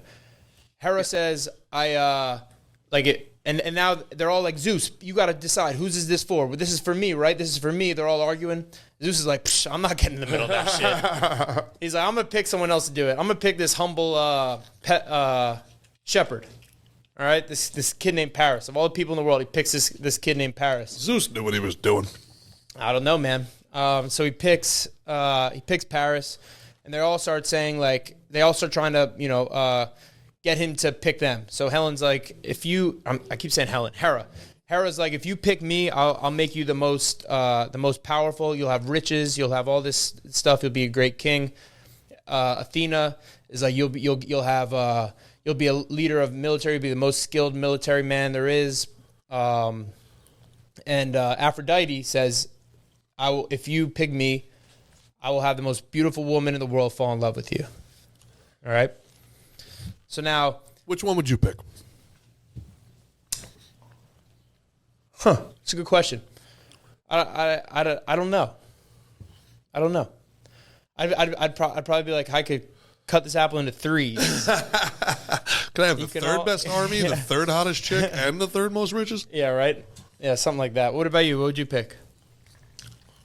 Well, being that this is a world without guns, I feel like if I had the best army in the world, you can just I can get the other two. Yeah, yeah. Smart. That's what I'm thinking. I think you're right. So, we're all caught up here? There's no questions so far? Omri? What do you think Helen looked like? Most beautiful woman ever. I don't know. She's like 15 years old, apparently. Yeah, I don't know. That would make sense, though, for that time. Yeah. So... probably Harry. He chooses the most beautiful woman, right? And that'll come out over time. So now Paris, he at one point goes back to Troy and he competes in these these games, right? And because he had like a bull or some sort of animal that was given and would be the winner would get this. So he's like, I want to get that bull. So he goes, enters the contest. He's like sparring, fighting with people. He gets to the finals against his brother Hector. Hector is the pride of the Trojan. He's the crown prince, the pride of Troy. He ends up defeating. Not yet. Ends up defeating Hector, and Troy is outraged. They're like, "Fuck that! Like, kill this guy." And for winning. Yes. Interesting. Because he disgraced our crowned prince. All right, so Troy was the Boston of the ancient world. A little bit. Got yeah. it. Okay. So then now here's another interesting part. Another one of, remember I mentioned Hector and Cassandra. Another one of the 50 siblings.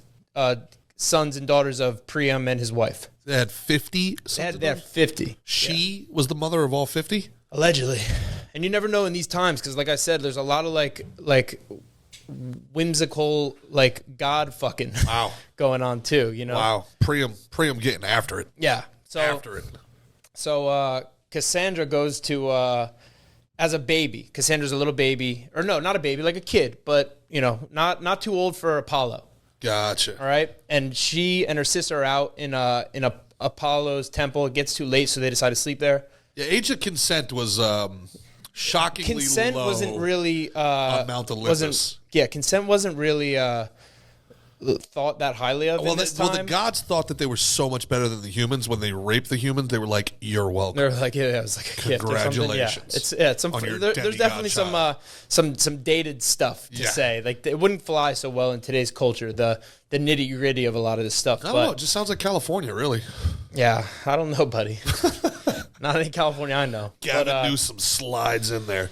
So they go to sleep in this temple. And Apollo sends in these snakes that whisper in their ears and gives them the ability of prophecy. So they become prophets, right? They can predict the future, do different things. Apollo does this to impress Cassandra, whatever it is. And she loves Apollo, like a big, like worships him, all this stuff. But she spurns his advances. Because she's 8? Yeah, probably, right? He wants her, and she turns him down, and now Daddy, chill. He's like, fine, you just have to give me a kiss.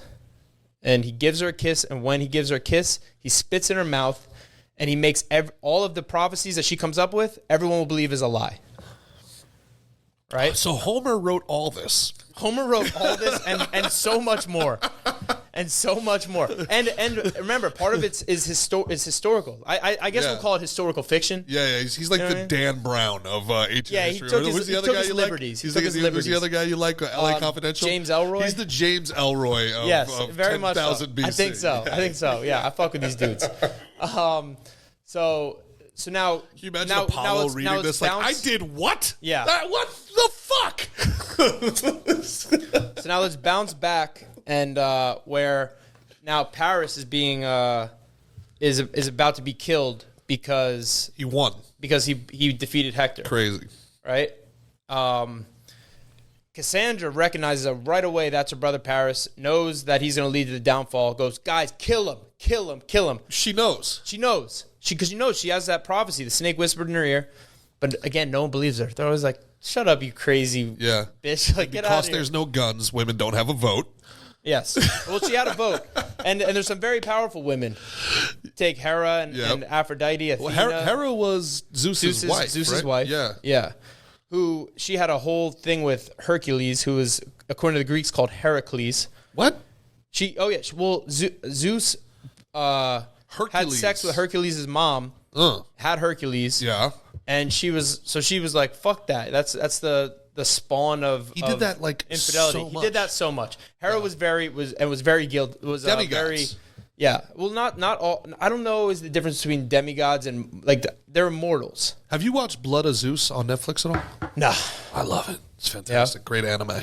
And a big part of it is Hera being fed up with yeah, man, that was her MO, bro. She was very jealous and players she was getting fuck up. Players fuck up. Players fuck up.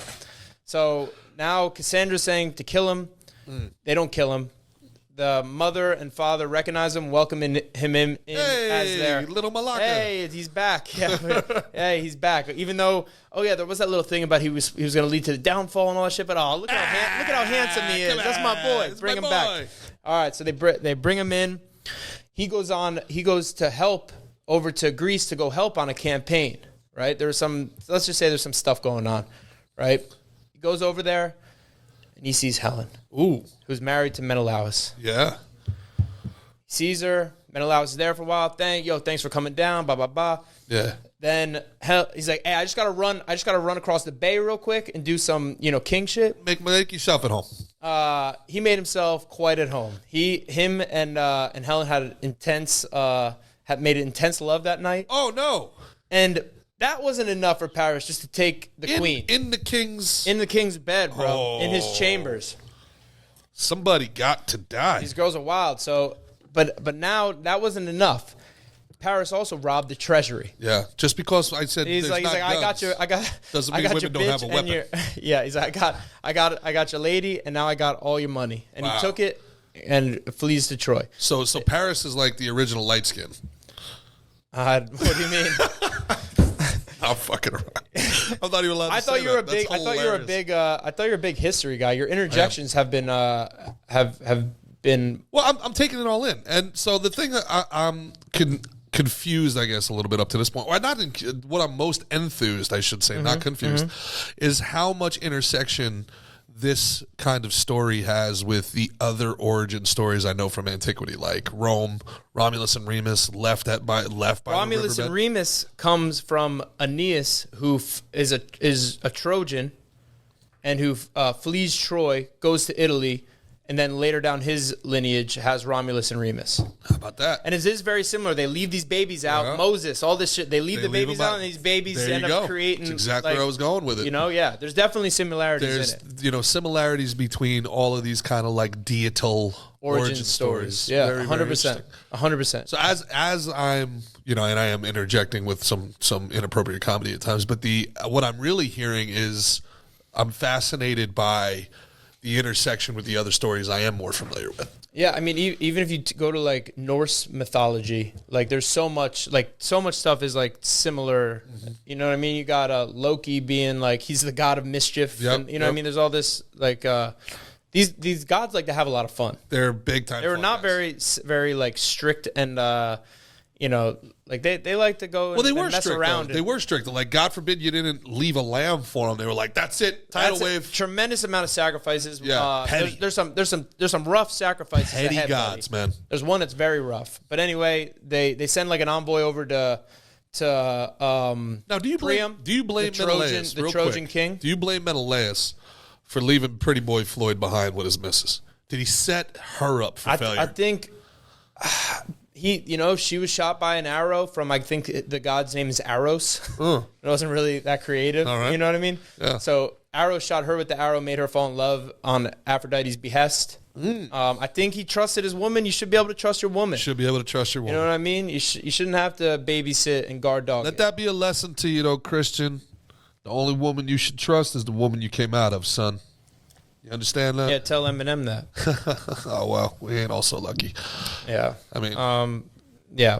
So anyway, they send the people over there.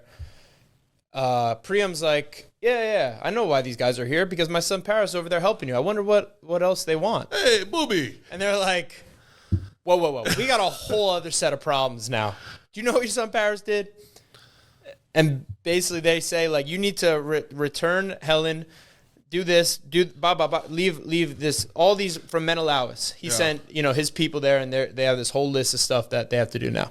And Priam's basically like, look, Hercules, a.k.a. Hercules, took my sister years ago, brought her to Greece. Who did, Menelaus? Priam's Hercules took, this is his retort. He's also like, you took my sister. Oh, okay. Like, I'll give you back Helen if you give me back my sister. Oh, he wanted to play hard. He wanted A little to play bit. tough And they were guy? like, yes. And they were like, no, Menelaus, his orders are not negotiable. It's this or it's nothing. She's like, he's like, you know what? I'll tell you this. If she comes here and says she wants to be here, Yeah. I'm not sending her back. Really? She comes here and says she wants to go back, I'll send her back. Let me tell you a couple treat things. Exactly.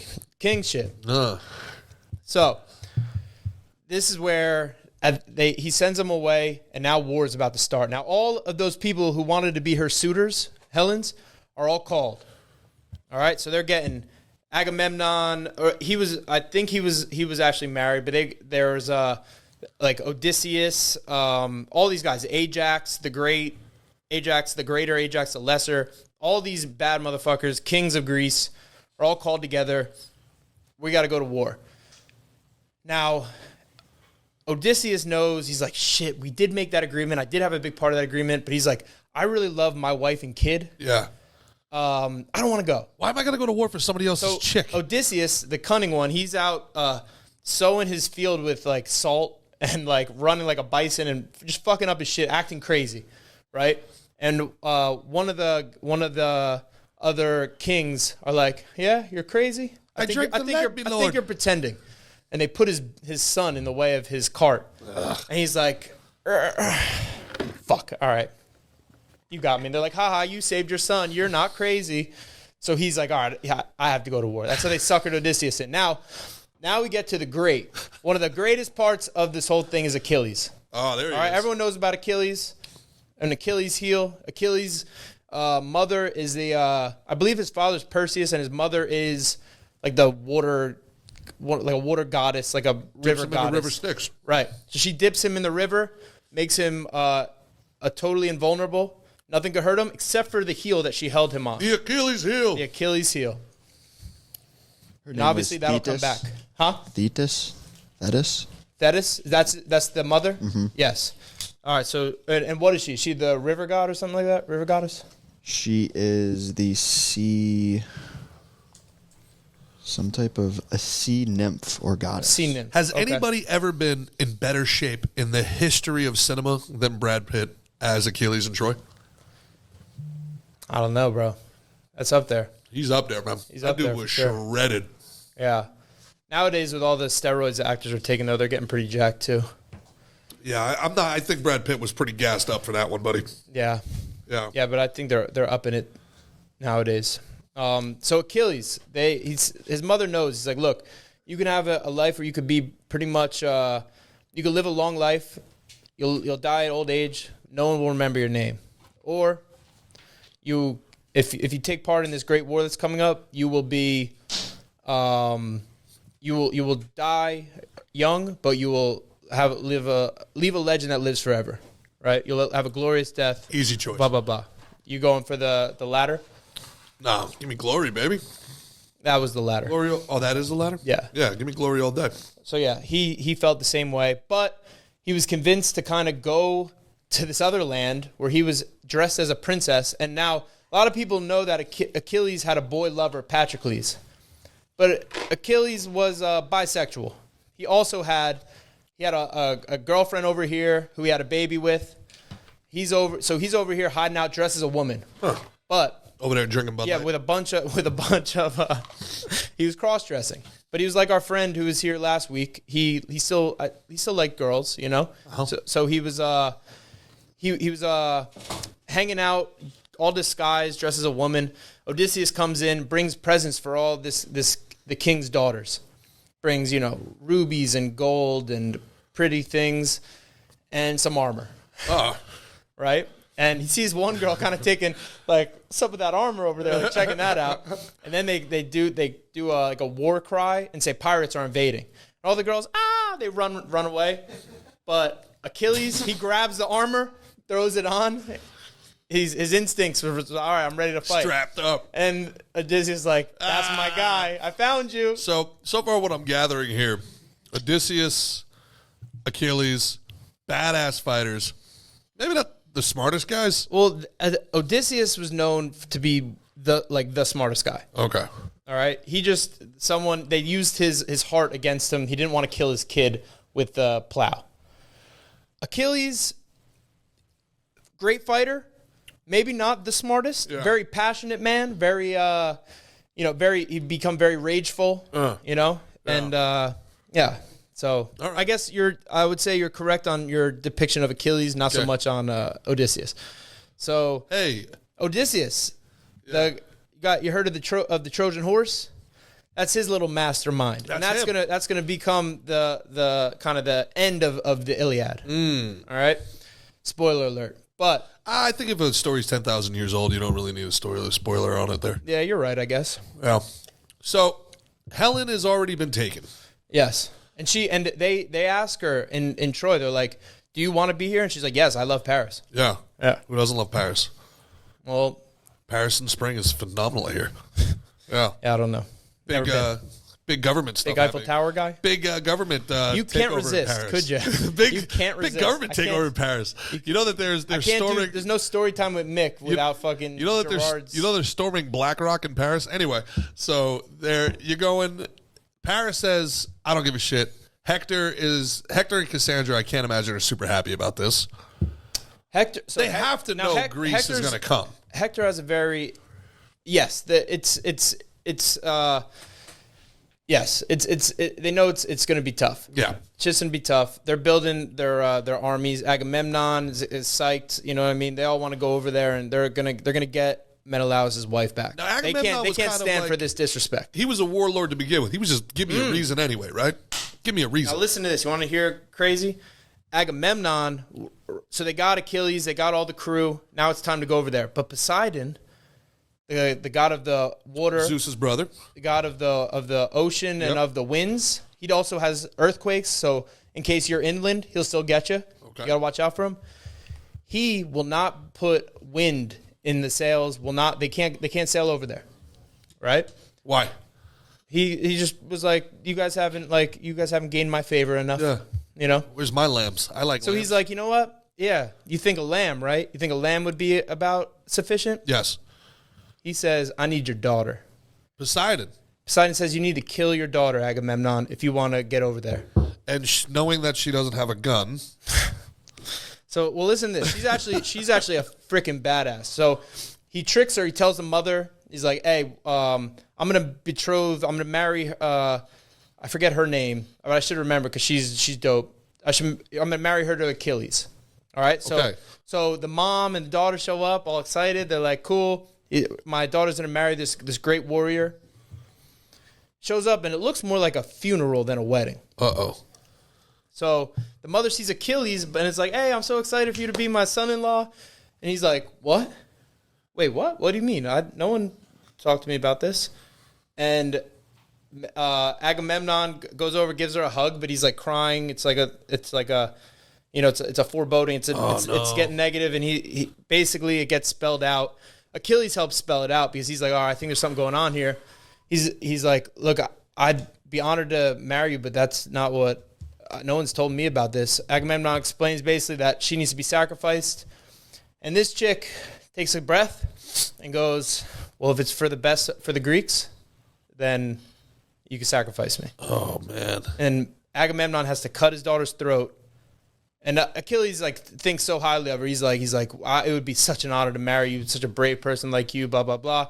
She gets killed. The winds change, and these guys sail over to Troy, from Greece to Troy. So a lot of bloodshed along the way.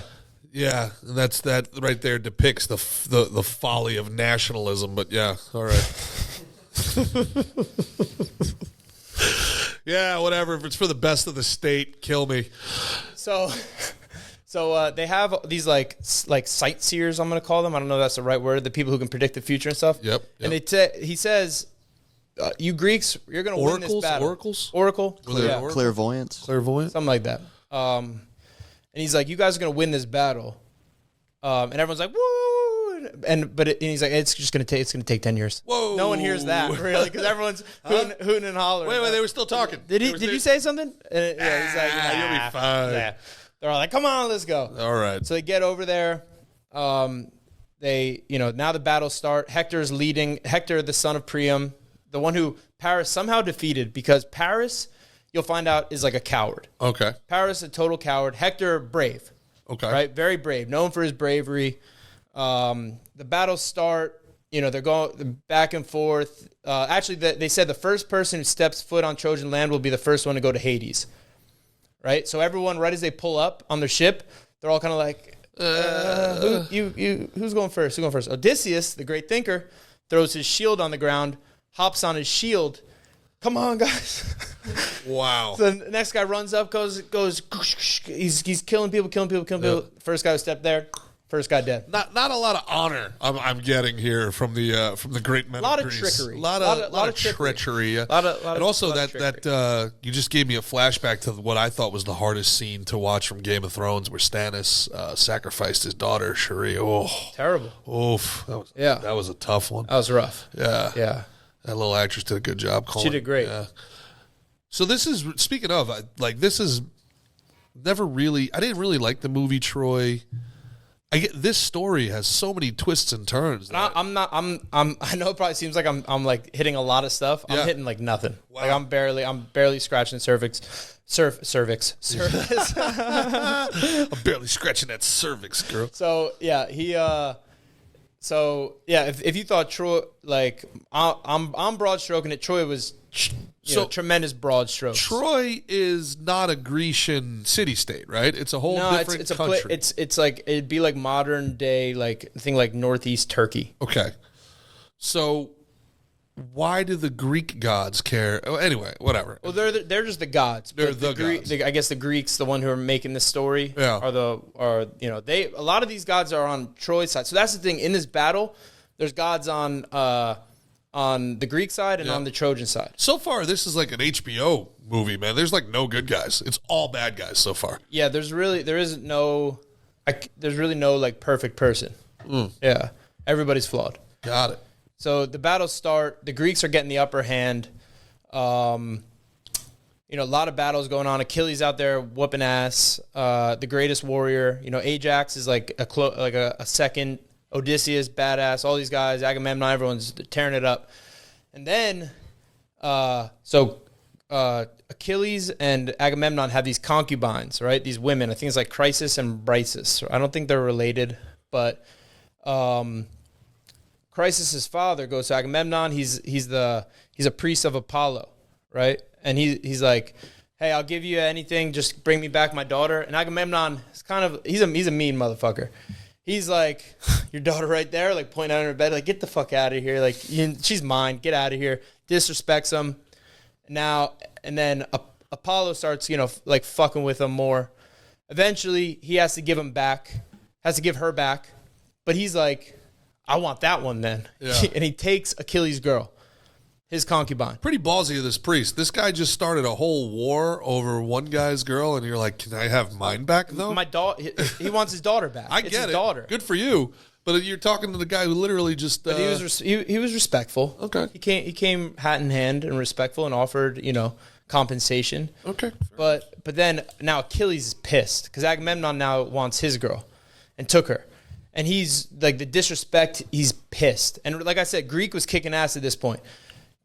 Greece. Now Achilles goes back and he's like, all right, fuck this. Y'all want to disrespect me? I'm staying in my thing. I'm staying in my little tent. He's like Kobe that night where Phil Jackson told him to pass more. He's like, okay. And he takes no shots. Yeah. He was mad. He was actually gonna kill Agamemnon right there on the spot.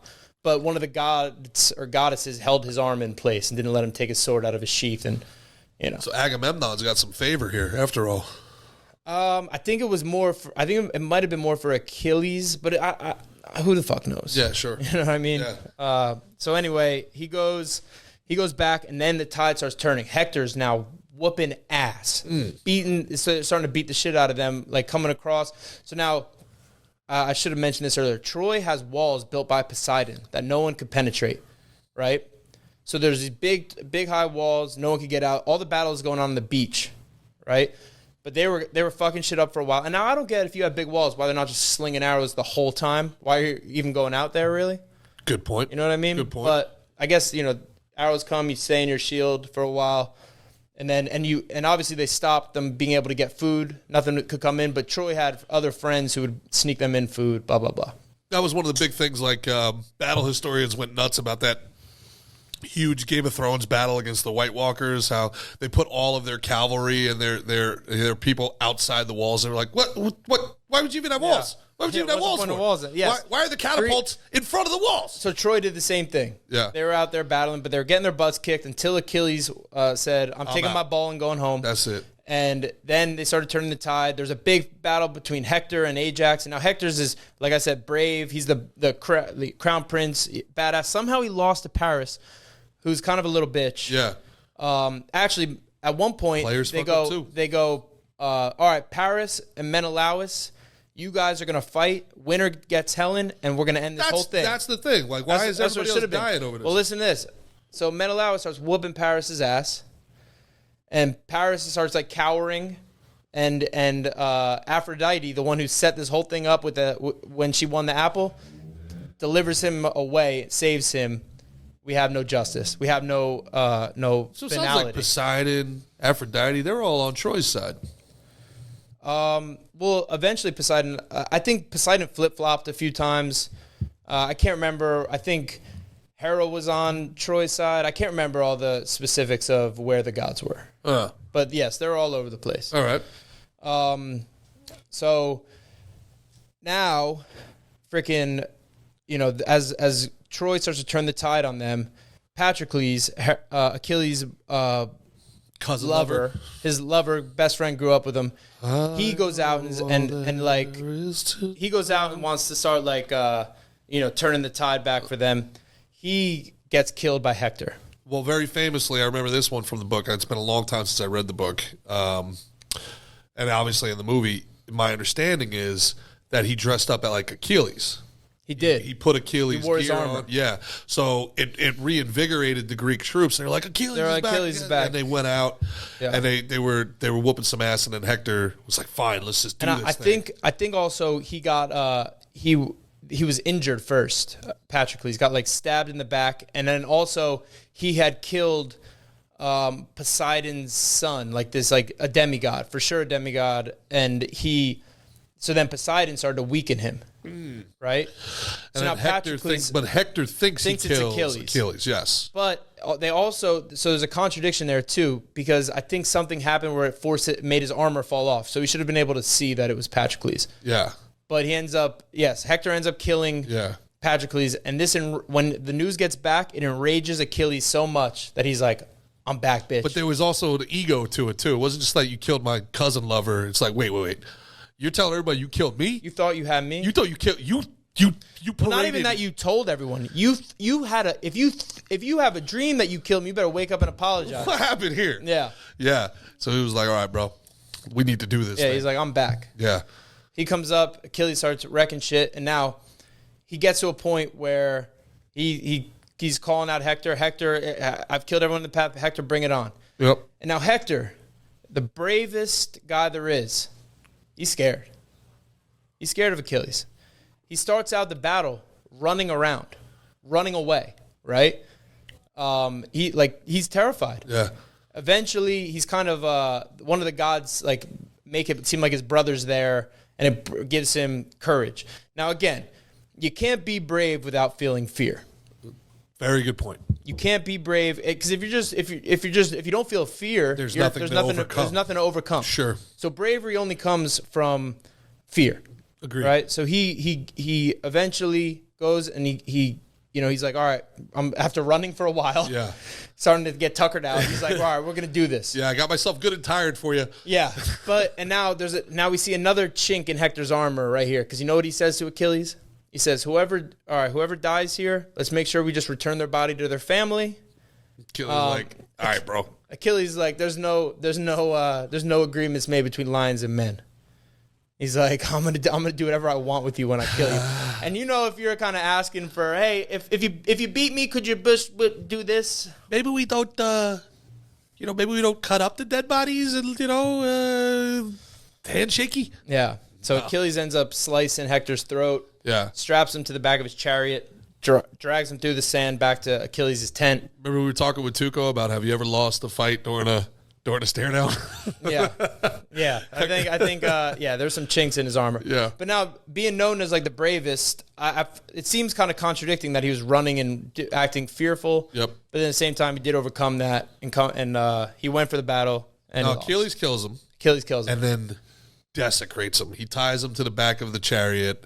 Drags him, says, I'm going to feed you to the dogs. But he drags him all the way around the walls of Troy, so everybody in Troy knows that their great champion has been. And now a part of they needed a proper funeral needs to be done for each other, because or else you don't like enter into Hades. Uh-huh. You know what I mean? Like you can't like pass if you're not properly like if you aren't on a funeral pyre. You need the coins for the boatman. Exactly. The Karen the boatman, Karen the ferryman. Mm-hmm. Yeah. So they needed to do the proper things. Priam is beside himself. The king, Hector's father, so upset. Goes over 50 kids, but only one he actually cared about. Exactly. Yeah. He's like, this is my most honorable kid, the only one who really deserves everything. Please, he goes to Achilles' tent, and he goes in disguise and asks for his son back. So Achilles then ends up agreeing based on like the fact that he is able to sympathize and be like, I think he also knows he's going to die there and would want him returned to his father. Interesting. So he agrees. They take Hector back. They wait. They do the funerals now, and he does the funeral for Patroclus. You know, shit's they hit a little bit of a standstill. Now, I know what we got. 7 more minutes. All right, I'll wrap this up. The battles continue. Achilles kind of anticlimactically gets hit in the heel with an arrow from Paris, and he dies. Right? And now Bleeds out, right? Yeah, bleeds out. He's dead. So, and now Achilles got new armor because they took Patroclus' armor. He got new armor and shit, and was out there kicking ass till then he dies, gets shot through the heel. By Paris, and now by Paris, the cowardly Paris who was like hiding, staying back with his bow. And then now we're at a standstill again, and the Trojans maybe start to overtake them. Now this is where the Trojan Horse comes in. Odysseus decides we're going to destroy a couple of the boats. We're going to build this big horse, right? And we're gonna act like we're fleeing. So they send some boats back directly the next day. The Trojans come out. They see this big horse, and they see boats flying away, and they're all celebrating. Woo, we won! This is their like peace like offering or whatever. Well, it's an offering to the gods for for them to have wind back home, right? That was the idea. I don't know if that was it. I think it was also just kind of like, hey, sorry for all this the 9 years of trouble we just caused. Sorry. I do think the idea behind it was specific to, like, it was an offering meant for, like, safe passage home or something like that. Yeah, it was an offering of peace, it says. Yeah. But now it seems like they're leaving, but they probably had, like, one guy on each of the, like, let's say 10 boats going this way. They had a bunch of boats around the corner stuffed with men. Mm-hmm. And the Trojan Horse stuffed with men. Gets inside. Cassandra, again, goes, burn it. Burn it. It's a trap. It's a trick. They're like, shut up, you crazy girl. They're like, get out of here. So they're like, that would be disrespectful to the gods. They bring it in. They drink all day, drink all night, party. Everyone goes to sleep. Odysseus opens a hatch. A bunch of the guys come out. They demolish Troy. They kill everybody. They're raping and pillaging and killing. Hector's wife is taken. His baby's thrown off the great walls so that he could never have revenge. Cassandra is raped by Ajax the Lesser. Yikes. In a temple right under I forget whose statue. Now remind me again, Christian, did she have a gun at any time here? Just making sure. No, there weren't any guns. Then things were rough for women. And things only kind of got worse for Cassandra. Got worse than she was gonna her brothers being killed and she's raped. She was being taken as a slave, but the guy Ajax the Lesser, he was not favored by the gods because of the desecration under the statue. She throws a lightning bolt, whoever the goddess is. He falls in the water. Poseidon drags him under. He's dead. Oof. But guess who takes Cassandra instead? Don't tell me Agamemnon. Agamemnon takes her, and he starts to actually kind of like her. And Agamemnon's wife gets jealous, so she kills her with an axe. Oh. And then later that night, when Agamemnon goes to sleep, she stabs him through the heart. So after all of this, it's Agamemnon's wife that gets him. Yeah, Agamemnon's wife kills him. A bunch of I guess we don't need guns. Trojans escape. Most of them die. I think Helen is then reunited with Menelaus. They go back. He kind of, I guess, accepts it. What? Because he's still in love with her. Yeah. Wow. Crazy, right? She must have been pretty good looking. And then the most beautiful. And then the next 10 years is Odysseus' journey back. I told you we weren't going to get into the Odyssey today. So the Odyssey is Odysseus' journey back, but final tally, and this retelling of the Iliad, Homer's Iliad by Mickey Gall has been brought to us, folks, by Ruby's Flowers, WI.com. That's Ruby's Flowers. I got to tell you, if you had taken a couple edibles, that you could have gotten from rubiesflowerswi.com, this last hour would have been probably fantastic. You would have been sitting here seeing the whole thing. You would have been able to, like, in such great detail, seeing Achilles and everything. Ruby's Flowers is a hemp company, but unlike a lot of hemp companies, they sell high THC hemp flower that gets you the high. Just like a certain funny-smelling plant, their flower has been bred to have high THCA, which is converted into Delta-9 THC when smoked, allowing their customers to enjoy a federally legal high from smoking naturally grown legal hemp. No sprays or additives are applied. High THCA hemp flower is a solution for smokers who don't live in a legal state or are simply just tired of getting ripped off by large marijuana corporations and excessive government taxes. Ruby's Flowers gives you the freedom to get high by smoking a natural cannabis plant the way you want, legally and for an affordable price. Right now you can get eighths of high THCA flower strands like Gorilla Glue and Granddaddy Purple sent to your mailbox for $35 on their website or only $25 on their Patreon with taxes and shipping included. Visit rubiesflowerswi.com. That's RUBYSFLOWERSWI.com to check out their high THC flowers and other THC products. You can find a link to their Patreon on their website where you can subscribe to high quality THC products at unheard of prices. Ruby's Flowers will not show up in the Patreon search bar as their products are those 18 and older. rubiesflowerswi.com. So now, I want to know if Omri has any questions from the chat about my my epic story. it literally is known as one of the two epics, right? Yeah. Homer's epics. Homer's epics. The next one is the Odyssey. They were very interested. Reckon it brought up one interesting point is that when the gods flee Mount Olympus in the story itself, it says that they take on like an animal form, and scholars think that that's some early synchronicity with Egyptian mythology. That's why they. That's interesting. That's interesting. Yeah, they did that when they wrote the story. They did that to explain how the Egyptian gods are still real and still their gods. Very interesting. Huh. So Alexander takes over Egypt. I don't know enough about the Egyptian. Alexander too. His father was I think might have been Zeus as well, disguised as a snake.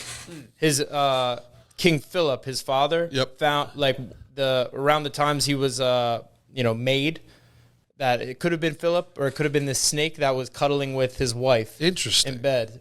That's how Alexander the Great was made. And then, I love how the old stories, it's almost like today. The heroes are only as good as the villain. There can be no Philip if there's not any Darius or Darius. There's no Leonidas, who I've been told is actually Leonidas. And like if you said it correctly, the name is Leonidas, but from 300 we know him as Leonidas. Yeah, I think Menelaus is like Menelaus. Yeah, who knows? Yeah, so these guys, there's no Xerxes unless there's So, in this regard, now Homer he's writing this from the Greek perspective. So these guys are heroes.